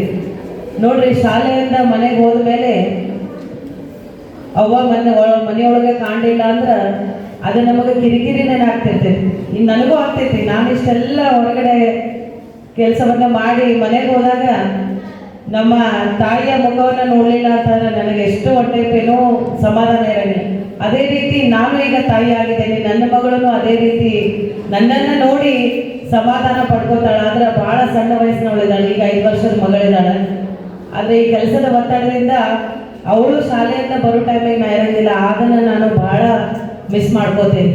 ಯಾಕಂದ್ರೆ ಸಮಾಜ ಸೇವೆ ಬಂದಾಗ ಇವನ್ನೆಲ್ಲ ನಾವು ಬದಿಗಿಟ್ಟು ಸಮಾಜಕ್ಕಾಗಿ ಸೇವೆಯನ್ನು ಮಾಡಬೇಕು. ಈ ಮಾತನ್ನು ನಾನು ಆ್ಯಕ್ಚುಲಿ ಅಧ್ಯಕ್ಷತೆಯನ್ನು ವಹಿಸಿದ ನಮ್ಮ ಬಸವರಾಜ್ ಹೊರಟ್ಟಿ ಸರ್ ಅವರು ಅಪ್ಪ ಅಂತಲೇ ಹೇಳ್ತೀನಿ ನಾನು ಅವರಿಗೆ. ನಮ್ಮ ತಂದೆ ಸ್ವರೂಪರಾದವರು ಅವರು ಆ್ಯಕ್ಚುಲಿ ಇಲ್ಲ, ಕಾರ್ಯಕ್ರಮಕ್ಕೆ ಅನುಪಸ್ಥಿತಿ ಇದೆ. ಅವರು ಬೆಂಗಳೂರಲ್ಲಿ ಹೋಗಿದ್ದಾರೆ. ಮೊನ್ನೆ ಭೇಟಿಯಾದಾಗ ಭಾಳ ಒಂದು ಅದ್ಭುತವಾಗಿ ಮಾತನ್ನು ಹೇಳಿದ್ರು. ಆದರೆ ನಾನು ತಂದೆಯನ್ನು ಕಳ್ಕೊಂಡಿದ್ದೀನಿ, ಆದರೆ ಅವರಲ್ಲಿ ನಾನು ತಂದೆಯನ್ನು ನೋಡ್ತೇನೆ. ಯಾಕಂದ್ರೆ ಯಾವಾಗೂ ಸಿಕ್ಕಾಗ ಅವ್ರು ನನಗೆ ಹೇಳ್ತಾರೆ, ನೀನಿಲ್ಲ ಸಣ್ಣದಿವ, ನೀನು ಏನಾದ್ರು ಒಂದು ಚಲೋ ಕೆಲಸ ಮಾಡು, ನೀನು ಬಂದು ಭೇಟಿಯಾಗು, ನಾನು ಏನಾದ್ರು ನಿಮ್ಗೆ ಸಜೆಷನ್ಸ್ ಕೊಡ್ತೇನೆ ಅಂದ್ರೆ ಅದು ಯಾವಾಗಲೂ ಮಕ್ಕಳ ಬಗ್ಗೆ ಇರುವಂಥ ಕಾಳಜಿ ಅಂತ ನಾನು ಹೇಳ್ತೇನೆ. ಯಾಕಂದ್ರೆ ವಸಂತಣ್ಣವರಿಗೆ ಗೊತ್ತದ ಅವರು ಫಾದರು ಎಷ್ಟು ಅವರಿಗೆ ಸಪೋರ್ಟ್ ಮಾಡಿ ಕೆಲಸವನ್ನು ಮಾಡಿದ್ದಾರೆ. ಅದೇ ರೀತಿ ನಮ್ಮ ಫಾದರು, ನಮ್ಮಪ್ಪ ಮಿಲಿಟರಿಯಲ್ಲಿದ್ದರು. ಸೊ ವೀರ ಯೋಧನ ಮಗಳಾಗಿ ನಾನು ಸಾಕಷ್ಟು ಒಂದು ಹೆಮ್ಮೆಯಿಂದ ಇಂಥ ಒಂದು ಕಾರ್ಯಕ್ರಮಕ್ಕೆ ಸೇವೆಯನ್ನು ಮಾಡಲಿಕ್ಕೆ ಬಯಸ್ತೇನೆ. ಅದೇ ರೀತಿ ಅವರು ನಮ್ಮ ತಂದೆ ಯೋಧರಾಗಿ ರಿಟೈರ್ಡ್ ಆಗಿ ಬಂದ ಮೇಲೆ ಶಾಲೆಯಲ್ಲಿ ಮುಖ್ಯೋಪಾಧ್ಯಾಯರಾಗಿ ಕೆಲಸವನ್ನು ಮಾಡಿದ್ದಾರೆ ಸರ್. ಸೊ ಹಾಗಾಗಿ ಅದು ಯೋಧರಿಗೆ ಇರುವಂಥ ಒಂದು ಧೈರ್ಯ ಮತ್ತು ಶಿಕ್ಷಣದ ಬಗ್ಗೆ ಇರುವಂಥ ಕಾಳಜಿ ನಮ್ಮ ಮನೆಯಿಂದನೇ ನನಗೆ ಬಂದಿದೆ ಅಂತ ನಾನು ಹೇಳಕ್ಕೆ ಬಯಸ್ತೇನೆ. ಹಾಗಾಗಿ ಶಿಕ್ಷಣಕ್ಕಾಗಿ ಯಾವುದೇ ಒಂದು ಕೆಲಸ ಇದ್ರೂ, ನಾನು ಯಾವುದೇ ಒಂದು ಕಾರ್ಯಕ್ರಮ ಇದ್ರೂ, ಬೇರೆ ಕಾರ್ಯಕ್ರಮಗಳನ್ನ ಬಿಟ್ಟಾದ್ರೂ ನಾನು ಶಿಕ್ಷಣ ಸಂಸ್ಥೆ ಕಾರ್ಯಕ್ರಮಕ್ಕೆ ಬರ್ತೇನೆ. ಯಾಕಂದರೆ ಎಜುಕೇಷನ್ ಇದ್ರೇ ನಾವು ಏನೆಲ್ಲ ಸಾಧಿಸಲಿಕ್ಕೆ ಸಾಧ್ಯ ಅದ. ಅದರಲ್ಲಿ ನಮ್ಮ ಅಪ್ಪ ಅಮ್ಮನ ಒಂದು ಕೊಡುಗೆ, ಅಪಾರ ಕೊಡುಗೆ. ನಾವು ಎಷ್ಟೇ ಹೇಳ್ಬೋದು, ಎಷ್ಟೇ ವರ್ಣನೆ ಮಾಡ್ಬೋದು, ನಾವು ಎಷ್ಟೇ ಅವರಿಗೆ ಗೌರವವನ್ನು ಸೂಚಿಸಿದ್ರು ಅದು ತೃಣ ಸಮಾನ. ಯಾಕಂದ್ರೆ ಅವರಂತ ಒಂದು ತ್ಯಾಗ ಮನೋಭಾವನೆಯಿಂದ ನಾವು ಸಾಕಷ್ಟು ಇವತ್ತು ಎತ್ತರಕ್ಕೆ ಬೆಳೆದಿರ್ತೀವಿ. ಅವರು ತಮ್ಮ ಬಗ್ಗೆ ಕಾಳಜಿ ಇರೋಂಗಿಲ್ಲ, ತಮ್ಮ ಆರೋಗ್ಯ ಬಗ್ಗೆ ಕಾಳಜಿ ವಹಿಸೋಂಗಿಲ್ಲ, ತಮಗೇನು ಬೇಕು ಒಂದು ತಿನ್ನೋ ವಿಷಯ ಆಗಲಿ ಅಥವಾ ಉಡುಗೆ ತೊಡುಗೆಗಳಿಗಾಗಲಿ ಯಾವಾಗಲೂ ಅವರು ತಮ್ಮ ಬಗ್ಗೆ ವಿಚಾರ ಮಾಡೋಂಗಿಲ್ಲ. ಫಸ್ಟ್ ವಿಚಾರ ಮಾಡೋದು ಮಕ್ಕಳ ಸಂಬಂಧ. ನನ್ನ ಮಗಳು ಓದಲಿ, ನನ್ನ ಮಗ ಓದಲಿ, ದೊಡ್ಡ ವ್ಯಕ್ತಿ ಆಗಲಿ ಅಂತ ಹೇಳಿ. ಎಷ್ಟೋ ಜನ ಇಲ್ಲೆಲ್ಲ ಬಂದಂಥವ್ರು ನೀವು ನೋಡಿರಿ, ನಿಮ್ಮ ಅಪ್ಪ ಅಮ್ಮ ಎಷ್ಟು ಕಷ್ಟಪಟ್ಟು ನೀವು ಕೆಲಸ ಮಾಡ್ತಿರ್ತಾರೆ. ಬೆಳಗ್ಗೆ ನಿಮ್ಮನ್ನ ಎಬ್ಸೋದ್ರಿಂದ ಹಿಡ್ಕೊಂಡು ಏನೋ ಒಂದು ಮನೆಯೊಳಗೆ ಇದ್ದದ್ದನ್ನು ರುಚಿಕರವಾಗಿ ಒಂದು ಅಡುಗೆ ಮಾಡಿ ಡಬ್ಬಿ ಕಟ್ಟಿದ್ರೆ ನೀವು ಡಬ್ಬಿ ತಿಂದು ಬರಲಿಲ್ಲ ಅಂದ್ರೆ ಅವ್ರು ಬೇಜಾರು ಮಾಡ್ಕೊಳಂಗಿಲ್ಲ. ಯಾಕೆ ನಿನ್ಗೆ ಹುಷಾರಿಲ್ಲೇನು, ಯಾಕೆ ನೀ ಡಬ್ಬಿ ತಿಂದಿಲ್ಲ, ಯಾಕೆ ನಿನ್ಗೆ ಮನಸ್ಸಿಗೆ ಬೇಜಾರಾಗೈತೆ ನೀವತ್ತು ಅಂತೇಳಿ ಕೇಳ್ತಾರೆ ಹೊರತು ಸಿಟ್ಟು ಮಾಡ್ಕೊಳಂಗಿಲ್ಲ ಅವರು. ಯಾಕಂದ್ರೆ ಅಷ್ಟು ಕಷ್ಟಪಟ್ಟವರು, ಅವ್ರು ಕಷ್ಟಪಟ್ಟು ಒಂದು ಡಬ್ಬಿ ಮಾಡಿದ್ರೆ ಅದ್ರೊಳಗೆ ಪ್ರೀತಿ ಜಾಸ್ತಿ ಇರ್ತೈತಿ. ಹಾಗಾಗಿ ಅವ್ರು ಮತ್ತೆ ಕಾಳಜಿನೇ ಮಾಡ್ತಾರೆ ಹೊರತು ನೀನು ಯಾಕೆ ಊಟ ಮಾಡಿ ಬಂದಿಲ್ಲ ಅಂತೇಳಿ ಸಿಟ್ಟು ಮಾಡೋಂಗಿಲ್ಲ. ಅಂದ್ರೆ ಇದ್ರ ಪ್ರೀತಿ ಭಾಳ ಇಂಪಾರ್ಟೆಂಟು. ಸೊ ಹಾಗಾಗಿ ನೀವೆಲ್ಲರೂ ಈಗ ಮೋಸ್ಟ್ಲಿ 8th 9th ಸ್ಟ್ಯಾಂಡರ್ಡ್ ಹುಡುಗಿಯರು ಇರ್ಬೋದು ನೀವು. ಅದಕ್ಕೆ ಇನ್ನು ಒಂದು 2 ವರ್ಷ ಅಂತಂದ್ರೆ ನೀವು PUCಗೆ ಬರ್ತೀರಿ. ಈಗ ಏನೈತಿ ಅಂತಂದ್ರೆ ಪಾಲಕರ ಗತೆನೇ ಶಿಕ್ಷಕರು ನಿಮ್ಮನ್ನ ಒಂದು ಚೌಕಟ್ಟಿನೊಳಗೆ ಇಟ್ಕೊಂಡು ಭಾಳ ಒಂದು ಕಾಳಜಿ ಮಾಡಿ, ಅಪ್ಪ ಅಮ್ಮನ ಗತೆನೇ ಕಾಳಜಿ ಮಾಡಿ ನಿಮ್ಮನ್ನು ಬೆಳೆಸ್ತಾ ಇದ್ದಾರೆ. ಆದರೆ ಅದೇ ನೀವು ಕಾಲೇಜ್ಗೆ ಹೋದ್ಮೇಲೆ ನಿಮ್ಮ ಜವಾಬ್ದಾರಿ ಭಾಳ ಆಗ್ತೈತಿ. ಅದೇ ರೀತಿ ನಿಮ್ಮ ಅಪ್ಪ ಅಮ್ಮ ಮತ್ತು ಕಲಿಸಿದ ಶಾಲೆಗೆ, ಗುರುಗಳಿಗೆ ನೀವು ಹೆಸರನ್ನು ತೆಗೆದುಕೊಂಡು ಬರಬೇಕು.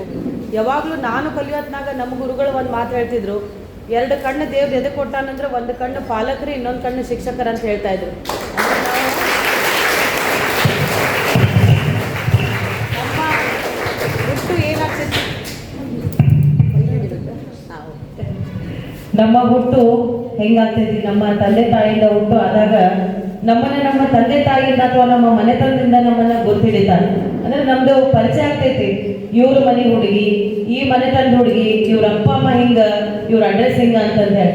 ಅದೇ ನಾವು ಮುಂದೆ ಬೆಳೆದು ದೊಡ್ಡವರಾಗಿ ಬಂದ್ಮೇಲೆ, ಶಾಲೆಗೆ ಸೇರಿದ ಮೇಲೆ ನಮ್ಮ ಶಿಕ್ಷಕರು ನಮ್ಮಲ್ಲಿರುವಂಥ ಒಂದು ಆಸಕ್ತಿಯನ್ನ, ಕಲೆಯನ್ನ ಅವ್ರು ಬಹಳ ನಮ್ಗೆ ವಿಚಾರ ಮಾಡಿ ಯಾವ ದಿಕ್ಕಿನಲ್ಲಿ ಇವಳಿಗೆ ನಾವು ಪಾಲನೆ ಪೋಷಣೆ ಮಾಡಿದ್ರೆ ಮುಂದೆ ಒಂದು ಅದ್ಭುತವಾದ ಪ್ರಜೆ ಆಗ್ತಾರಂತೆ ತಿಳ್ಕೊಂಡು ಅವ್ರನ್ನ ತಿದ್ದಿ ತೀಡಿ ನಾವು ಒಳ್ಳೆಯ ಪ್ರಜೆಯನ್ನ ಮಾಡಿ ಅವರು ಸತತ ಒಂದು 8 ತಾಸುಗಳ ಕಾಲ ನಮಗೆಲ್ಲ ಪಠ್ಯೇತರ ವಿಷಯಗಳಲ್ಲಿ, ಪಠ್ಯ ಪುಸ್ತಕಗಳ ವಿಷಯಗಳಲ್ಲಿ ನಮ್ಮನ್ನು ತಿಳಿಸುವ ಒಂದು ಅದ್ಭುತವಾದ ಪ್ರಜೆಯನ್ನ ಮಾಡಿ ಹೊರಗಾಗ್ತಾರ.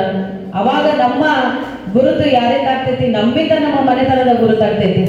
ನಾವು ಸ್ಟಾರ್ಟಿಂಗ್ ಅಪ್ಪ ಅಮ್ಮನಿಂದ ಬಂದಾಗ ಈ ಮನೆತನದ ಹುಡುಗಿ ಅಂದಾಗ ಆಮೇಲೆ ನಾವು ಏನೋ ಒಂದು ಸಾಧನೆ ಮಾಡಿದಾಗ ನಮ್ಮನ್ನ ಜನ ಏನಂತ ಗುರುತಿಸ್ತಾರೆ, ನಿಮ್ಮ ಅಪ್ಪ ಅಮ್ಮ ಯಾರು ಅಂತ ಕೇಳ್ತಾರೆ. ಹಂಗ ನಾವು ಬೆಳಿಬೇಕು. ಯಾವಾಗ್ಲೂ ನಾವು ಒಂದು ಛಲವನ್ನು ಇಟ್ಕೊಂಡು ಬೆಳಿಬೇಕು. ಎಷ್ಟೇ ಕಷ್ಟಪಟ್ಟು ಬಂದ್ರೂ ನಾವು ಏನೋ ಒಂದು ಸಾಧನೆ ಮಾಡ್ಬೇಕಂತ ಹೇಳಿ ನಾವು ಗುರಿಯನ್ನು ಇಟ್ಕೊಂಡು ಬಂದಾಗ ಆ ಸಾಧನೆಗೆ ಬಹಳಷ್ಟು ಅಡೆತಡೆಗಳು ಬರ್ತಾವೆ. ಯಾಕಂದ್ರೆ ಇಲ್ಲಿ ಯಾವುದೂ ಶಾರ್ಟ್ಕಟ್ ಇಲ್ರಿ. ನಾವು ಬಹಳ ಕಷ್ಟಪಟ್ಟು ದುಡ್ದಾಗನ ಒಂದು ಹಂತಕ್ಕೆ ಬಂದು ತಲುಪಲಿಕ್ಕೆ ಸಾಧ್ಯ ಆಗ್ತದೆ. ಆಮೇಲೆ ನೀವು ಅಪ್ಪ ಅಮ್ಮಗಾಗಲಿ, ಗುರುಗಳಿಗಾಗಲಿ, ಈಗಿನ ಮಕ್ಕಳು ಈ ಮೊಬೈಲನ್ನು ನೋಡಿ ನೋಡಿ ಗೌರವ ಕೊಡೋದನ್ನು ಭಾಳ ಕಡಿಮೆ ಮಾಡಿದ್ದೀರಿ. ನಾವು ಈಗಾದರೂ ಎಲ್ಲೋ ನಮ್ಮ ಟೀಚರ್ ಸಿಕ್ಕರೆ ಅದು ನಮಗೆ ಹೆದರಿಕೆ ಇನ್ನೂ ಅದ. ನಮ್ಮ ಟೀಚರ್ ಬಂದ್ರಪ್ಪ ಅಂತೇಳಿ ಅಂತ ಒಂದು ನಿಮ್ಗೆ ಹೆದರಿಕೆ ಇರಬೇಕಂದ್ರೆ ಅದು ಒಂದು ಗೌರವ ರೂಪವಾಗಿ ಇರಬೇಕಂತಂತೇಳಿ ನಾನು ಹೇಳಕ್ ಬಯಸ್ತೇನೆ. ಈ 2 ವಿಷಯಗಳನ್ನ ನೀವು ಇಟ್ಕೋರಿ. ಕಲಿಸಿದಂಥ ಗುರುಗಳಿಗೆ ಮತ್ತು ನಮ್ಮನ್ನ ಬೆಳೆಸಿದಂಥ ತಂದೆ ತಾಯಿಗೆ ಯಾವಾಗಲೂ ನಾವು ಬೇರೊಬ್ಬರಿಂದ ಬಟ್ಟನ್ನು ಮಾಡಿ ತೋರಿಸುವಂಥ ಕೆಲಸವನ್ನ ಮಾಡಬಾರ್ದು. ನೀವು 4 ಅಕ್ಷರ ಕಡಿಮೆ ಕಲ್ತ್ರೂ ಚಿಂತಿಲ್ಲ, 4 ಮಾರ್ಕ್ಸ್ ಕಡಿಮೆ ತಂದ್ರೂ ಚಿಂತಿಲ್ಲ. ಆದರೆ ನಿಮ್ಮ ಮನೆತನಗೆ, ನಿಮ್ಮ ಅಪ್ಪ ಅಮ್ಮಗೆ, ನಿಮ್ಮ ಸಹೋದರಿಗೆ, ಕಲಿಸಿದ ತಂದೆ ತಾಯಿಗಳಿಗೆ ಯಾವಾಗಲೂ ನೀವು ಗೌರವ ಸೂಚಿಸುವಂಥ ಕೆಲಸವನ್ನ ಮಾಡ್ರಿ. ಸೊ ಹಾಗಾಗಿ ಸಾಕಷ್ಟು ಅವ್ವ ಟ್ರಸ್ಟಿಂದ ಬಸವರಾಜ್ ಹೊರಟ್ಟಿ ಸರ್ ಆಗ್ಬೋದು, ವಸಂತಣ್ಣವ್ರು ಆಗ್ಬೋದು, ಬಹಳಷ್ಟು ಕೆಲಸಗಳನ್ನ ಮಾಡ್ಕೊಂಡು ಬಂದಿದ್ದಾರೆ. ಅವರು ಎಲೆಮರೆಯ ಕಾಯಿ ಅಂತೇಳಿ ಸಾಕಷ್ಟು ಕೆಲಸಗಳನ್ನ ಮಾಡಿದ್ದಾರೆ. ಹೊರಟ್ಟಿ ಸರ್ ಅವರು ಶಿಕ್ಷಕರಿಗೆ ಒಂದು ತಂದೆ ಸ್ವರೂಪದಲ್ಲಿ ನಿಂತ್ಕೊಂಡು ಅವರ ಕಷ್ಟಗಳ ಏನೇ ಬಂದ್ರೂ ಅವರನ್ನು ಎದುರಿಸುವಂತ ಶಕ್ತಿಯನ್ನ ನಾನಿದ್ದೀನಿ ಅಂತಂದು ಹೇಳಿ ಅವರಿಗೆ ಯಾವಾಗಲೂ ಅಭ್ಯಾಸವನ್ನ ತೋರಿಸ್ತಾ ಇದ್ದಾರೆ. ಅದೇ ರೀತಿ ವಸಂತಣ್ಣ ಅವ್ರ ಜೊತೆ ನಾವು ಮಾತಾಡ್ತಾ ಇದ್ದೀವಿ. ಅವರು ಸಾಕಷ್ಟು ವಿದ್ಯಾಸಂಸ್ಥೆಗಳನ್ನ ಓಪನ್ ಮಾಡಿದ್ದಾರೆ, ಪ್ರಾರಂಭ ಮಾಡಿದ್ದಾರೆ. ಅದೇ ರೀತಿ ಮಾಂಟೆಸರಿ ಕ್ಲಾಸ್ಗಳನ್ನ ಬೆಂಗಳೂರಲ್ಲಿ ಓಪನ್ ಮಾಡಿದ್ದಾರೆ ಅಂತ ನಾನು ಕೇಳ್ತಾ ಇದ್ದೆ. ಯೂನಿಕ್ ವೇನ್ ಒಳಗೆ ಏನಾದ್ರು ಬೇರೆ ಒಂದು ಅದ್ಭುತವಾದ ಬೇರೆ ಕೆಲಸ ಅವ್ರು ಹೇಳ್ತಾ ಇದ್ರು. ಬಹಳ ಚೆನ್ನಾಗಿ ಹೇಳಿದ್ರು ಅವರು. ನಾವು ಬೇರೆ ರೀತಿಯ ಕಲಿಕಾ ಸಾಮಗ್ರಿಗಳನ್ನ ಅಥವಾ ಕಲಿಕಾ ರೂಪವನ್ನ ನಾವು ಇಂಟ್ರೊಡ್ಯೂಸ್ ಮಾಡ್ತಾ ಇದ್ದೀವಿ ಅಂತ ಹೇಳಿ. ಅಂದ್ರೆ ಅವ್ರಿಗಿರುವಂತ ಕಾಳಜಿ, ಆಕ್ಚುಲಿ ನೀವು ಈ ಒಂದು ಟ್ರಸ್ಟಿನ ಜೊತೆ ನೀವು ಹೊಂದಿಕೊಂಡಿದ್ದೀರಿ, ಟ್ರಸ್ಟಿನ ಒಂದು ಕಾರ್ಯಕ್ರಮದಲ್ಲಿ ನೀವು ಭಾಗಿಯಾಗಿರಿ ಅಂದ್ರೆ ಇವತ್ತಿಂದ ನಿಮ್ಮ ಮನಸ್ಸು ಪರಿವರ್ತನೆ ಆಗ್ತೈತೆ ಅಂತ ಹೇಳಿ ನನಗೆ ವಿಶ್ವಾಸ ಇದೆ. ಹಾಗಾಗಿ ಈ ಒಂದು ಅವಕಾಶ, ಯಾಕಂದ್ರೆ ನಾವು ಬಹಳ ಕಷ್ಟಪಟ್ಟು ನಾನು ಕಲಿತು ಬಂದಿದ್ದೇನೆ. ನಾನು ಕನ್ನಡ ಮೀಡಿಯಂ ಅಲ್ಲಿ ಕಲಿತು ಆಮೇಲೆ ಇಂಗ್ಲಿಷ್ ಮೀಡಿಯಂಗೆ ಹೋಗಿ ಅದೇ ರೀತಿ MBA ಓದಿ ನಾನು ಬೇಲೂರು ಇಂಡಸ್ಟ್ರಿಯಲ್ ಏರಿಯಾದಲ್ಲಿ ಕೆಲಸವನ್ನ ಮಾಡಿದ್ದೇನೆ. ಸತತ 8 ವರ್ಷಗಳ ಕಾಲ ನಾನು ಒಂದು ಕಂಪನಿಯಲ್ಲಿ ಕೆಲಸ ಮಾಡಿದ್ದೇನೆ. ಆಮೇಲೆ ನನಗೊಂದೇನೋ ಅವಕಾಶ ಸಿಕ್ತು, ಒಂದು ಸರ್ಕಾರಿ ಕಾರ್ಯಕ್ರಮ ಇತ್ತು, ಅವಾಗ ಬಂದಿದ್ದು. ಅದು ಒಂದು 10 ವರ್ಷದ ಹಿಂದೆ ಬಂದಿತ್ತು. ಶಾಲೆಗೆ ಬನ್ನಿ ಶನಿವಾರ ಕಲಿಯಲು ನೀಡಿ ಸಹಕಾರ ಅಂತ ಒಂದು ಕಾರ್ಯಕ್ರಮ ಬಂದಿತ್ತು. ಆ ಕಾರ್ಯಕ್ರಮದಲ್ಲಿ ಎಲ್ಲ ಸುತ್ತಮುತ್ತಲ ಹಳ್ಳಿಗಳಿಗೆ ನಾವೊಂದು 30-40 ಜನ ರಿಸೋರ್ಸ್ ಪರ್ಸನ್ ಅಂದ್ರೆ ಸಂಪನ್ಮೂಲ ವ್ಯಕ್ತಿಗಳಿಗಾಗಿ ಯಾವುದೇ ಒಂದು ಫಲಾಪೇಕ್ಷೆ ಇಲ್ಲದಂಗೆ ನಾವೆಲ್ಲರೂ ಸೇರಿ ಒಂದು ಸಾಕಷ್ಟು ಹಳ್ಳಿಗಳನ್ನ ಸುತ್ತಿ, ಯಾವಾಗಲೂ ಹೇಳ್ತಿದ್ರು ನಮ್ಮ ಧಾರವಾಡ ವಿದ್ಯಾಕಾಶಿ ಅಂತ ಹೇಳಿ. ಆದ್ರೆ ನಮ್ದು ಮತ್ತು 10th ರ್ಯಾಂಕಿಂಗ್ ಮತ್ತು ಕಡಿಮೆನ ಬರೋದ್ರಿ.